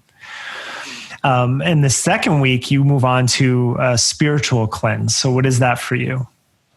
Oh, gosh. I mean, honestly, in thinking about this part and talking with people, actually, it brought up a story that I had a hard time figuring out the through line for in the book, but I think it's important. It's actually a guy who used to come to the studio, and he went in and out with his own well-being practices, and he ended up passing away due to cancer complications. So there wasn't really this, beautiful, he got healthy and felt better, our green juice transformation story. But within his life, he had this beautiful moment in conversations with me and with friends where he wanted to have more spiritual connection in his own life. And it really kind of transcended religion for him. He wanted to hang out with people that made him feel good and spend time with people that he would have interesting conversations with, and really have every moment out of life that he could. And I really admired that from him because he was so close to death. And I thought that was a beautiful way to maybe bridge the subject about spirituality and making it less scary and maybe more kind of non-denominational and outside of the sort of religious bubble that we get in with our kind of communities and culture and all of that you illustrate so well in all of your many works. keep him busy. Yeah, like, you know, I mean, these ideas in your head, you have to get them down on paper or screen. Yeah. And I mean, I know that this next week is big for you because you've written cookbooks and diet and cooking has been such a big part. So it's called Change the Way You Eat. What is that about? Yeah. And, you know, we're obviously so obsessed. Actually, we were just in town and there was a funny Halloween display with all of the diet books, like the Atkins book and the South Beach. And it was these, you know, skeletons. And it said, do not, you know, buy these books if you want to live in a way. And it was kind of a goof on, you know, we're so susceptible to just the next diet without actually noticing how we feel. So, you know, what I love about Ayurveda, for me, honestly, it was a mystery. And I you know, thought that you had to learn how to fully become an Indian in order to do Ayurveda correctly when I was, you know, 21. So, you know, in my research of this section, I asked what I thought was a forbidden question to experts. I said, do you have to fully cook Indian food to do this properly? And most people said, no, you can take the principles of Ayurveda and respect your own great-grandmother's tradition and live with their circadian rhythm of the day and learn about these spices, but you don't have to fully cook these other dishes. You can take this into what makes sense in your life and what foods work for you. And I thought, man, why don't we all do this? This is pretty cool. So that's really what the Ayurveda section is about, not becoming fully, you know, going to this cooking school of Ayurveda, but bringing it really into your own life and your own family's culture. That's an important point. One of the things with my science writing, and I think it is partly the future, is the individualized diet and protocols for the microbiome. Because as I've mentioned before, you know, being a 20-year vegetarian and starting to eat meat again, and then all of a sudden my panic attacks went away. Wow. And that was something that I wouldn't have found in any book, but by experimenting, I was able to figure out for myself. And that's, again, something I've loved about your teaching is that you always, you prescribe that, you know, I truly miss, I mean, the hardest part of the pandemic has been not moving with people, whether I was teaching or moving with people. And I always loved how the Strala classes had such a range of, you can call them levels of practice, but it was always, everyone felt welcome there. I wish we can open a social media space that felt like that. That would be nice. And the final one is for the fourth week is Change the Way You Move. Yeah. So this, I think, lends so much to, you know, trying to figure out in a laboratory way exactly what you mentioned, and how do you make yourself feel welcomed in your own body, and really looking at movement, not just from your yoga practice or your fitness practice, but how do you walk across the room, and what are you doing with your body, and are you picking up the groceries in the easiest way possible, and really bringing in, you know, whether you want to call it functional movement or efficiency. You know, we have this ability to separate, you know, I'm working out, I'm resting, I'm on the couch, and we can really move a lot easier in our bodies and be better to ourselves, and mentally, physically, you know, whatever we're doing. And I think that can help us in our yoga practice as well. And that's what I'd always love to share with yoga is, you know, if you can move well in your yoga, you can move well in your life. So it's not about necessarily nailing that pose, but it's about moving well through the whole thing so you can be happy after the class is over, no matter what happened. So that's really the goal, to really change your approach to movement so you're not stressed out when you're doing one thing and happy when you're doing something else. Yeah. One of the funniest moments I had with Michael was after we used to practice next to each other often. And I just commented how I wish I moved more like him, how fluid and loose everything was.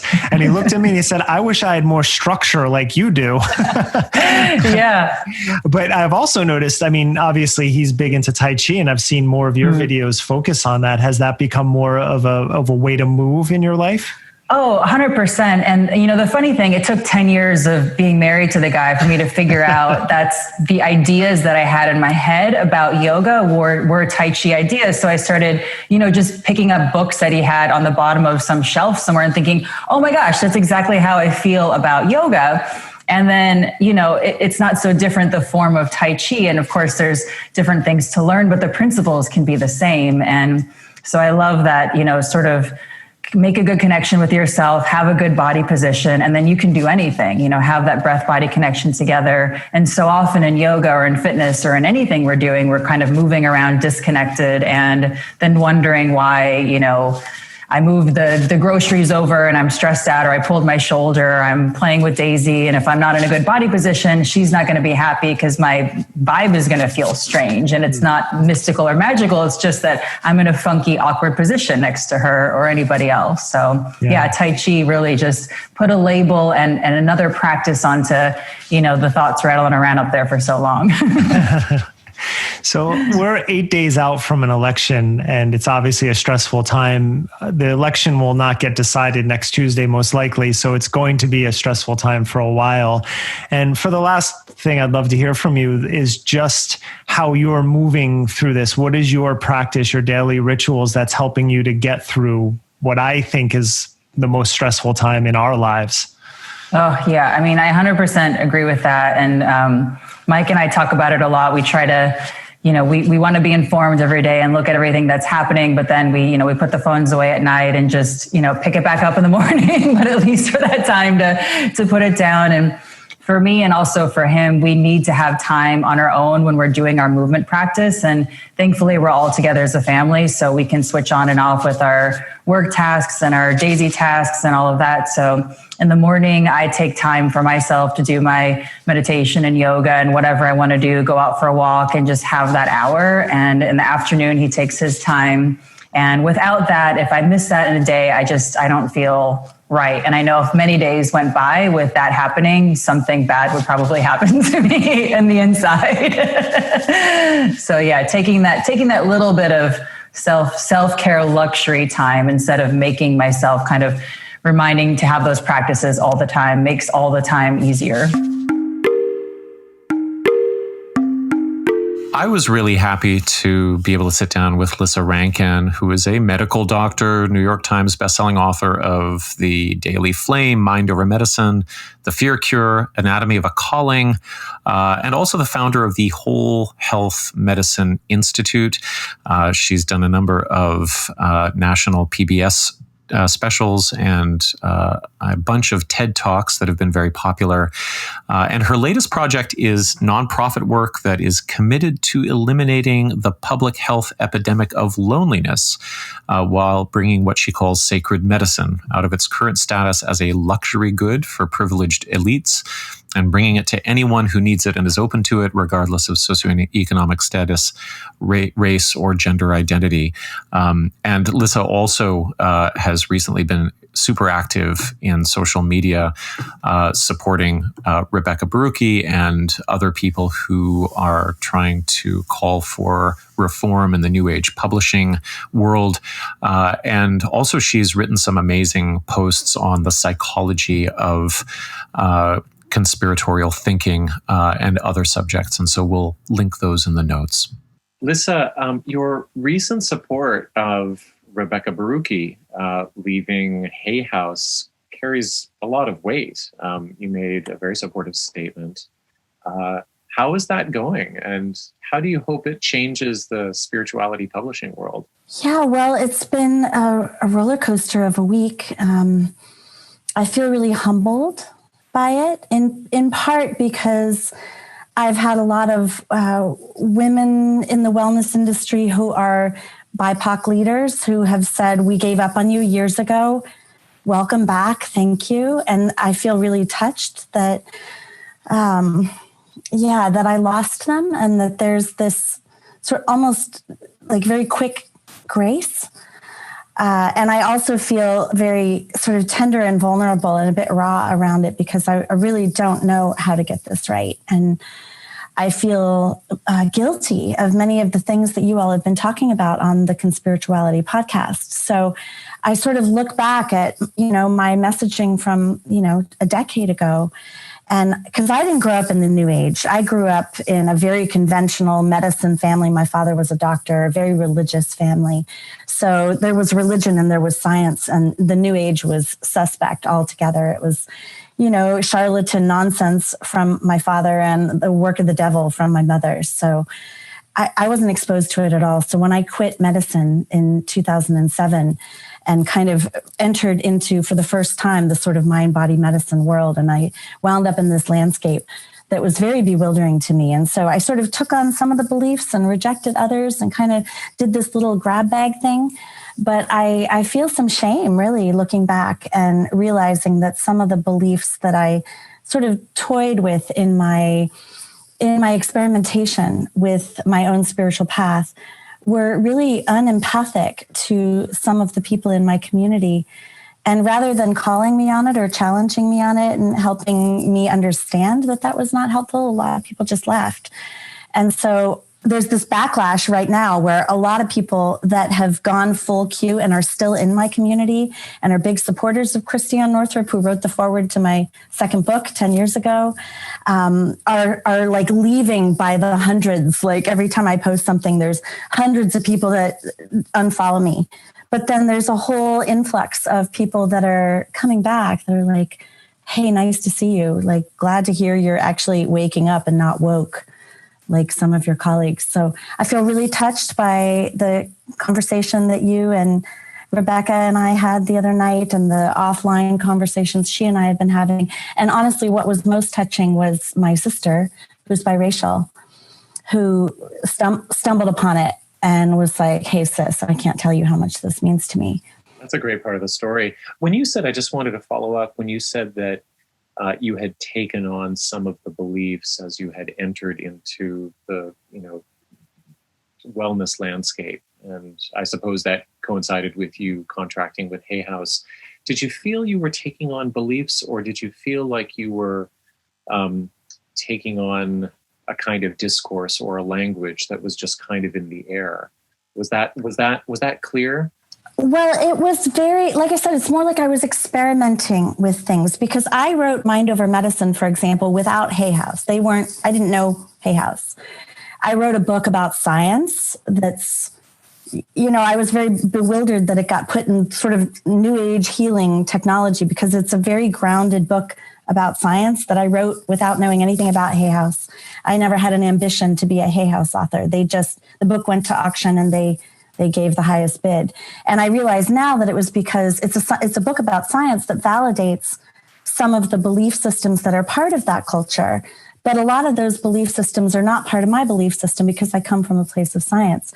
But for example, I started experimenting with Advaita Vedanta beliefs and some of the sort of non-dual Eastern philosophy self-inquiry teachings of questioning your thoughts and your beliefs. And I was seeing how that was playing out in patients of mine who had these very anchored beliefs like cancer runs in my family, or, I'm going to be sickly for life or whatever. So I started engaging in the process of sort of challenging beliefs in myself and in my patients.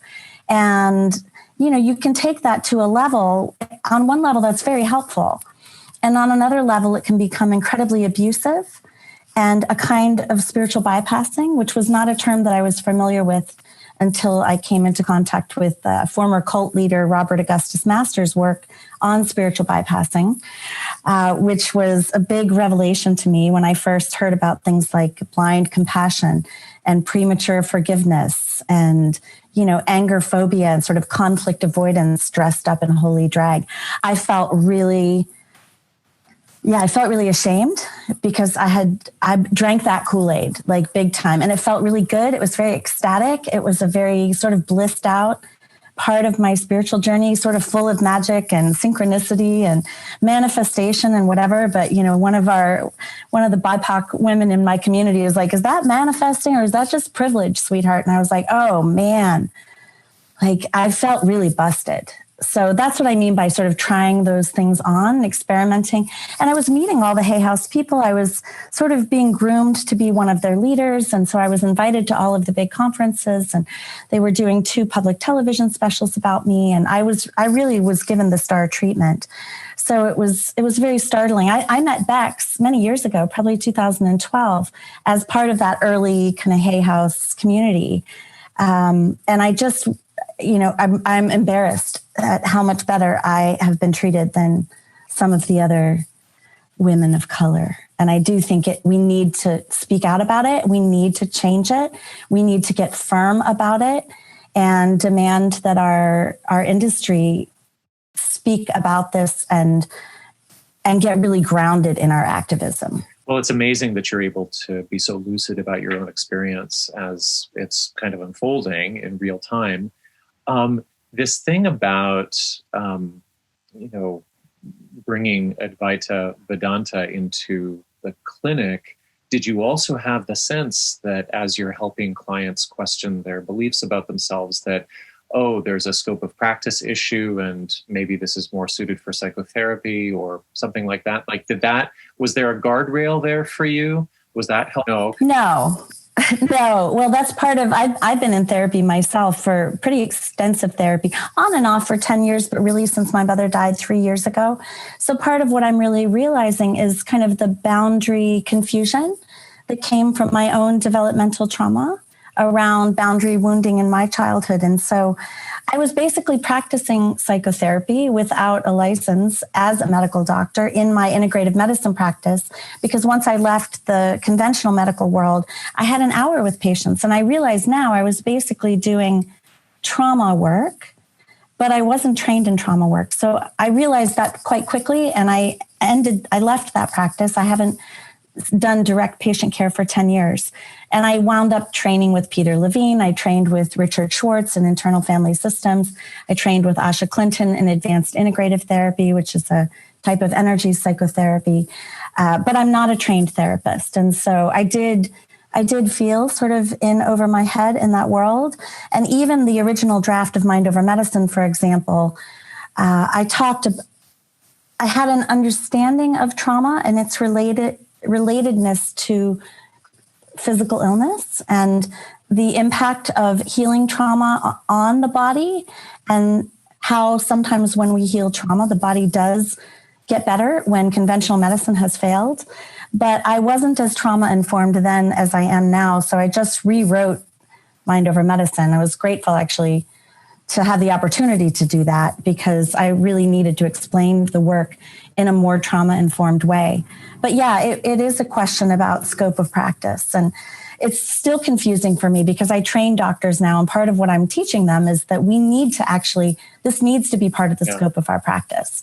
Well, it says something about your self-awareness along the path that you were able to sort of check your charisma that way, that at a certain point, you realized that you were not trained for what you had gotten into, because everything in the Hay House world is going to push you towards not having any scope of practice at all.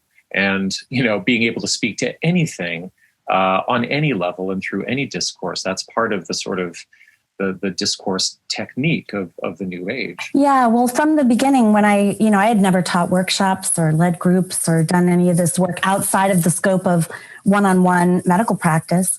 And so I guess I had the luck or good fortune or intuition or something. But from the beginning, when I was teaching workshops, I always brought therapists. I brought trauma therapists. And honestly, they saved my butt. Thank God for Ann Davin, who's a depth psychologist who came and helped me start many of my programs.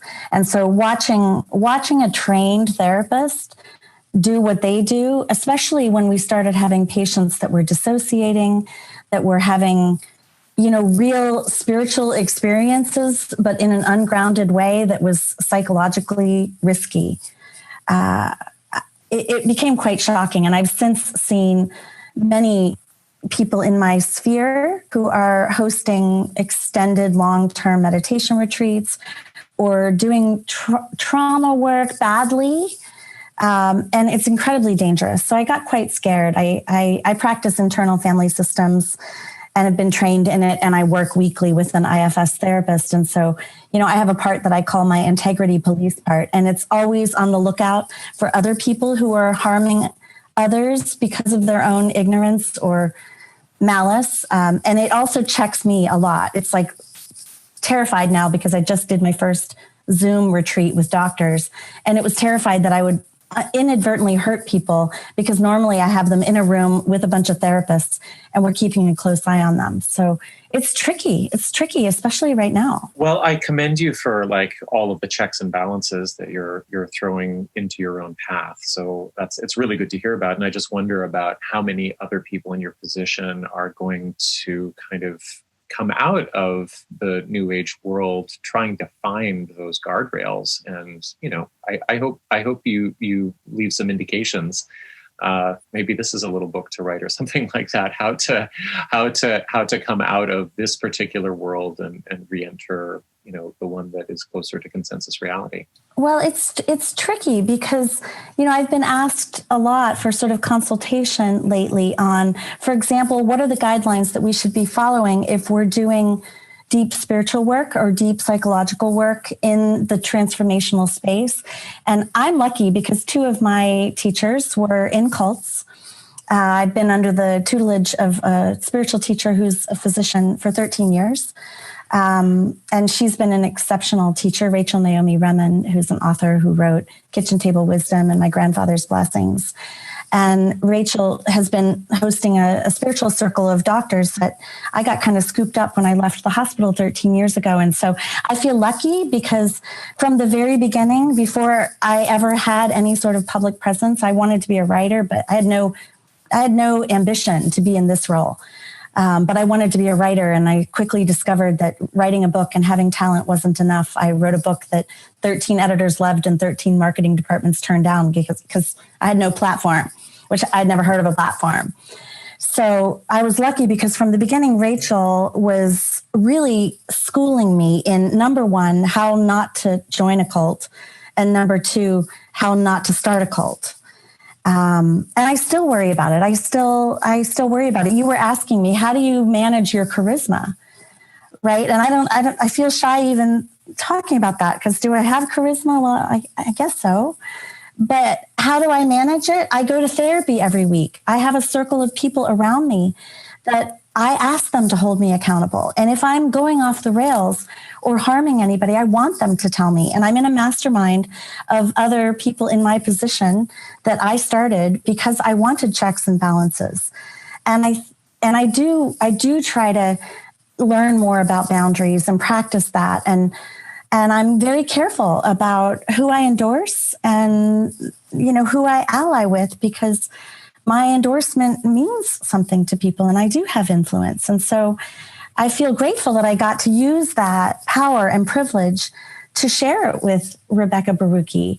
And I'm really interested in using it to share it with other, Black, Indigenous, people of color, other marginalized communities.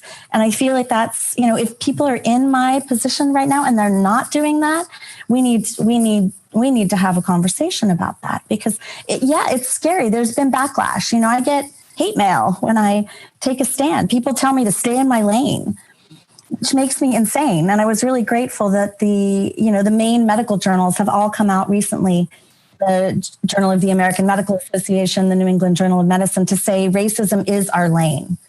Like we are in a pandemic. Talking about health and mental health during this time is in my lane, but there are people that don't like it if I seem to be getting political. Well, the other thing that's in your lane, just because of your following, your exposure, and the worlds you travel in, is QAnon and its impacts upon mental health. And we're in the week of the election. We know that the after effects of this particular fever dream are going to be with us for a long time.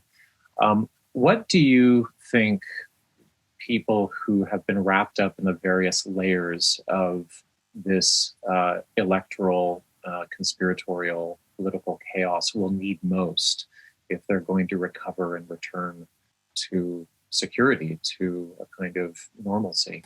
Well, they're going to need a shit ton of empathy and an off-ramp. So part of what's hard right now, I think, is that, I notice in myself the triggers that I get when my community is using my platform to post Q propaganda, to try to convert me, to try to convert other people in my following. And I've had to get really boundaried. And I've never been somebody who censored my Facebook feed. But I told people, I set a boundary and said, if you are trying to use my platform to promote a QAnon or conspiracy theorist agenda, you will be banned, and people are violating that. So I've just gotten ruthless, and I'm banning people. But I also know that when people don't join a cult, they join a group. They join something that feels like a tribe. They join a place where they belong. They join a belief system. And if you suddenly set this really harsh boundary and they feel like you're being hostile and aggressive, then it doesn't feel necessarily safe for people to come back. So I feel like part of what we have to be, yes, protect yourself. Yes, set a boundary. Yes, take a stand. Yes, be firm. Because, people do burn bridges when they join cults. But as you know from your cult research, the only way, like when a loved one or a trusted teacher goes down the rabbit hole, like if there's not an off-ramp, like a safe way for them to come out and say, oh my God, I made a mistake.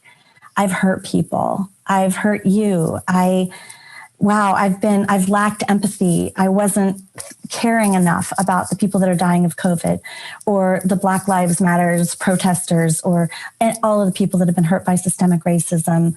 And I've been using my spiritual bypassing or whatever because I actually couldn't handle that much pain. And I'm seeing that in my followers right now. And it feels so, my empath parts are feeling like it's so fragile. It's so tender that it's almost like a toothache. Like if you breathe on it, it's the vulnerability of being able to say, when people are reading things that I'm writing about spiritual bypassing, for example, and the damage that it does and how abusive it can be, and how things like questioning your beliefs or the law of attraction or, many of these sort of new age teachings, how they can be used as psychological manipulation in a way that's really abusive to people who have been legitimately victimized.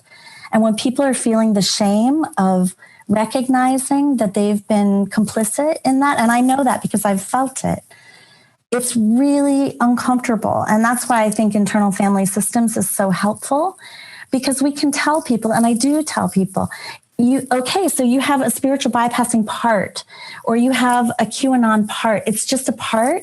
And you also have a self that is the immanent divine, the God, goddess incarnate, that is the real you. And you can be with that part empathically in yourself.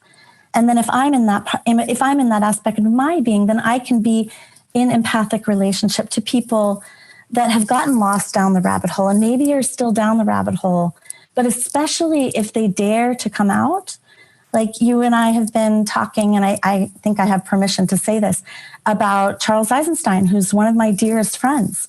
And I have been sort of watching him and caring about him and listening to what you all are saying about him, much of which I agree with. And also, how do we give somebody an off-ramp? How do we give leaders or followers an opportunity to say, oh, okay, I'm going to change my direction. And if there's no safe way for people to leave their tribe, which, people, if they've come into a Q community like Christiane Northrup, they love it there. It's like going to grandma and they're having tea and it's all love, light, and rainbows. And there's a great awakening and they're going into the fifth dimension together. And it's utopia. It's this utopian story and they're really bonded. And if you're asking people to leave that, but you're not giving them a place where it's safe to come out and say, I made a mistake, I need help. So I think if people do notice, especially if you're close to somebody who has gotten red pilled, to be able to make sure that there is an off-ramp and that if they haven't burned too many bridges and you can still keep your heart open, that you can help them get professional help and refer them to a good IFS therapist or AIT therapist or somatic experiencing therapist or some of the trauma therapies that really work if they're willing and they're open. and then help them find community. So, for example, one of the things we've been doing in my community, because we've noticed that so many of the people that were following me were Hay House people, and they're lost and they feel so bewildered. So we started a program called Alchemizing Uncertain Times through writing, to use creativity and do IFS work with spiritual bypassing parts and parts that have been confused about conspiracies, but in a really loving way, where we're putting people in breakout groups and we're dancing, we're singing, and we're making art, and we're doing writing. But then we're also doing deep trauma work to try to work with those parts and give people some healing, but also a kind of off-ramp. That's incredible to hear about. It seems to me like any off-ramp really has to have an in real life component, if not being based in the real world. Because when I think about what's at stake for influencers and their followers who have not only been overtaken or indoctrinated by QAnon, but have also gained a kind of identity, and as you say, group bonding with the process of the digital warriorship or saviorship that they're engaged in. Like, they're players in the game. And to give that up, online is much different. It's the stakes must be much higher than what it would feel like to give it up in the context of, a friend relationship where the bridge isn't totally burned. There's still the opportunity to have coffee or to take a walk through the neighborhood or through the forest. It seems like the social media component of QAnon is its most deadly weapon, because it really isolates not only people somatically from the conversations that they're not really even having, but it also it increases the stakes for leaving. Like, you lose a whole bunch of friends and connections, you gain a whole bunch of friends and connections, but they're very thin. And yet I feel that most QAnon folks are holding on to them by their teeth, by the skin of their teeth. Well, the hard reality is that they're not friends. They're connections, but they're not friends, because the minute you challenge any of the belief systems, they love bomb you into the community. It's a love fest in the classic sort of narcissistic love bombing kind of gaslighting sort of way. But then the minute you begin to be curious or start to question the belief systems or introduce facts or challenge, as I've been doing, like, they will turn on you super quickly. So I'm grateful that I have the support that I have, and the therapist that I have, and the community of other influencers that I trust that I have, because it could be incredibly scary. I'm actually not afraid to destroy my career because there are people that are afraid. From what I just did, I've been told, you're going to destroy your career in publishing. I don't really care. I mean, I am the sole breadwinner in my family, so I don't say that lightly. I don't have another source of income right now, but I would destroy my career in order to do the right thing right now. But I want to just really highlight in yellow pen what you said about the importance of this being in person. Ironically, we were right in the beginning of the year. I was just filing for nonprofit status for a program that we're calling Heal at Last, which was sort of the philanthropic arm of my work, because I have a big social justice part and a real trigger around the commoditization of spirituality, the fact that the kind of healing work that I do is really a luxury good for mostly privileged white people. I mean, to go and do a workshop with me at Esalen, that's a very expensive thing. And I've been wanting to democratize this work and find a way to bring trauma cutting edge trauma healing. Like, I pay several $100s a week for my trauma therapy. The people that need it the most cannot afford to do that. And that, to me, is just not okay. It's not covered by insurance, the kind of therapy that I'm doing. Energy healing is not available in the insurance system. Things like shamanic healing or spiritual teachings, meditation retreats, these are all luxury goods. And so we've been putting a recipe together to try to do some of this work using IFS, using dance and energy healing and mind-body medicine and all of the things that I've been teaching for 10 years. And we had $200,000 grants to get this started as a pilot program for in-person groups, kind of based on the 12-step model. Like, instead of people in recovery from addiction, these would be people maybe who identify as being in recovery from illness, injury, or trauma, who have not been served inside the conventional system. And we had a whole team in place. We had IFS therapists and other therapists that were going to be our group leaders to host a pilot program all over the world with, small groups in churches and community centers and yoga teacher training places, and where it was by donation only, just like 12-step. And we had a recipe and a model, and we're about to start a group leader training in March. And of course, the whole thing fell apart. So we're just now getting started to try to figure out how to handle this during the COVIDian era. Because I agree with you. That's part of what we're doing, is trying to find an off-ramp. And QAnon was not on our radar as part of why this nonprofit would be needed. But now more than ever, I feel like we literally need a grounded circle of in-person people, maybe outside social distance with masks on, so they can see each other and ideally touch each other. That's becoming increasingly tricky. Right. Yeah. Right. What about you? How are you taking care of yourself? You're standing up to a big publisher. You are realizing that your following is, very much divided by QAnon. You're in California, and on any given day the sky might be red and the air quality might be bad. And my power just came on 2 hours ago after being off for 3 days. So this we're doing a couple of interviews this pre-election week, which during which I don't think a lot of people are going to get a lot of sleep. How are you taking care of yourself in such stressful times with such stressful materials? Do you have any really simple advice? Well, part of my self-care, and this sounds a bit paradoxical, but part of my self-care is my social justice work, because it feels self-caring to be doing something and not feeling helpless and powerless and watching my country go fascist. I feel like if this country does become a fascist country and we repeat some sort of horrific Holocaust, I want to at least be able to say, I took every risk. I did everything within my power and privilege to prevent it.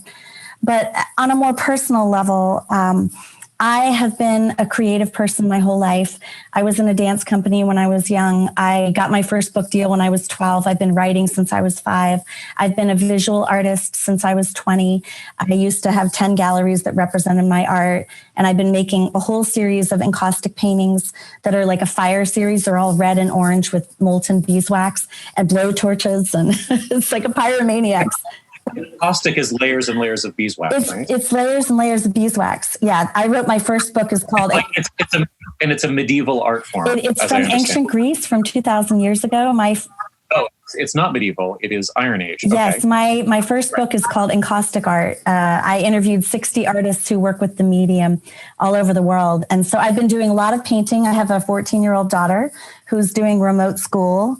And so we've been painting and writing and dancing. And honestly, one of the most self-care healing tools for me is music. I was not allowed to listen to music when I was young because my mother was a fundamentalist Christian. I was allowed to listen to like praise choirs. And so the minute I went to college, I started obsessively reading Rolling Stone, and I have an alter ego I call DJ Zaza. And so we've been making playlists and dance parties, and my daughter plays the guitar and I'm a singer, and so is my daughter. And so it's like singing and dancing in the art studio while I'm, teaching this writing class with other writers doing trauma therapy work. And my IFS therapy is part of my self-care. Every day I spend, and this, I feel embarrassed to say this because it's so part of my white privilege, but every day I take my puppy and walk 2 hours on Stinson Beach, with my feet in the water and my feet on the ground. And then I go skinny dipping at the little nudie beach where I live and get my body cold and in the water. And I feel like I've been sheltered in paradise. I mean, during lockdown, it was only people who live in West Marin that were allowed to even be on the beaches and on the trails. And I felt like we were hoarding paradise, and I felt really guilty about that. But it was also incredibly nourishing to be able to just be outside all the time. So you can see I'm a little brown because I'm outside all the time. A little bit. I get on the computer to do my social justice work, and then I go outside because it's literally the only way I know how to tolerate this. And I have a lot of my spirituality is very animist. I have a very sort of nature-based spiritual practice, and I do my meditations and my movement in nature with a lot of earth offerings and ritual. So, my spiritual practices, my meditation, my yoga, these are all things that I've been doing outside. And yeah, that's very nourishing for me. But I also realize like I feel such an empathic resonance and tenderness and just I feel awful about people that are sheltered in the projects and can't get to nature. And there's smoke outside. And, the breeze here tends to bring the smoke inland. So we have good air right now, but the East Bay can be smoked in sometimes. So it's rough. Yeah, I'm not quite sure about this last question, but I'll just give it a try, which is if you didn't have all of the resources that you've named, if you didn't have access to the outside, if you didn't have, the beeswax to do the paintings, if you really had fallen on hard times, what do you think? And you were experiencing what the majority of the world experiences. What do you think you would rely on? What would be the thing that would be stable and accessible to you? Well, anybody can make art with a pencil and a piece of paper. We just taught our doctors a healing method that Shiloh Sophia created called metacognitive drawing. And it's especially great if you're a parent working with children during these times, because we can actually use art to draw our feelings and sort of use them as an oracle to help us understand ourselves and help our children understand themselves better. And same with music. Anybody, if you look at the indigenous cultures, if you look at really traumatized cultures, there is singing and dancing even in the middle of some of the most devastating traumas. And I think what's hard right now is that so often we're having to do it on our own. And singing and dancing on my own is not nearly as nourishing as when I'm in a community and we're around a bonfire and we're doing this together. And I think things like, again, are being able to go into our inner world. If anybody is not familiar with internal family systems, please, it's a total game changer. It's all about it's the ultimate self-care to me. It's, people talk about self-love and self-compassion and self-acceptance, but how do you love the parts of yourself that hurt people or that hurt yourself? Like, how do you love your inner critic? Or if you've done things, how do you love your narcissist part? Which, if you're somebody in a charismatic influencer position, every single one of us, I guarantee you, has a narcissist part. Otherwise, we can't do this work. So how do you love your narcissist part, right? How do you love the part that maybe harms people because of your conspirituality? That would be in a way that makes them feel like they didn't have to act out. Is that the point? Well, I watched a prosecutor do an IFS session with a teenager who had murdered another teenager. And the work was all about how do you love your murderer part? Because all of those parts, addict parts, the parts that we tend to demonize and make New Year's resolutions around, all of those parts think they're trying to protect us. And the work really, and this is the work anybody can do. This work is about really going into your inner world and discovering how those parts think they're protecting you, and discovering what we call the exiled parts, the really vulnerable, traumatized inner children that often feel hopeless and helpless and worthless and unlovable and terrified, especially right now. And then you have all these spiritual bypassers say the only virus is fear itself. And that's terrifying to these terrified parts. But we can actually go in and bring, and this is where our spiritual practice and trauma healing come together. We can bring our mature adult divine self as the parent to those protectors that think they're helping and let them know that we can do a better job helping those parts. And then we can actually go to the really young parts. And it's incredible. It's like a reunion. Like every time I discover an exile that I didn't know was in there and it meets me, there's like this incredible heart-opening, empathic connection. And the little one is like so happy to see me. It sounds like I'm a crazy person talking about all my alters, because IFS is based on the idea that we all actually do have multiple parts inside of us. And if anybody has watched the kids movie Inside Out, the Pixar movie, it's based on IFS, the idea that we have all these little parts that are fighting with each other, that are trying to control us. But if we have that self-leadership, which is the goal of every real spiritual teaching, every real spiritual practice, then that aspect of our being can be fully embodied and fully in presence with those parts of ourselves that act out, those parts that get very flooded with emotion, those parts that maybe are tempted to buy into beliefs like conspirituality to try to avoid those really uncomfortable feelings. Thank you for listening to Conspirituality. You can find show notes, resources, and more at conspirituality.net. And stay in touch with us on Instagram at conspiritualitypod, on Facebook at Conspirituality Podcast, and at the same extension on YouTube as well. You can also support us on Patreon at patreon.com/conspirituality, where you will get access to weekly patron-only content. And we would truly appreciate your support if you're able to help. All music you hear on Conspirituality is by Earthrise Sound System, which is the partnership of David Duke Mushroom Schomer and myself, Derek Barris. See you next week, everyone.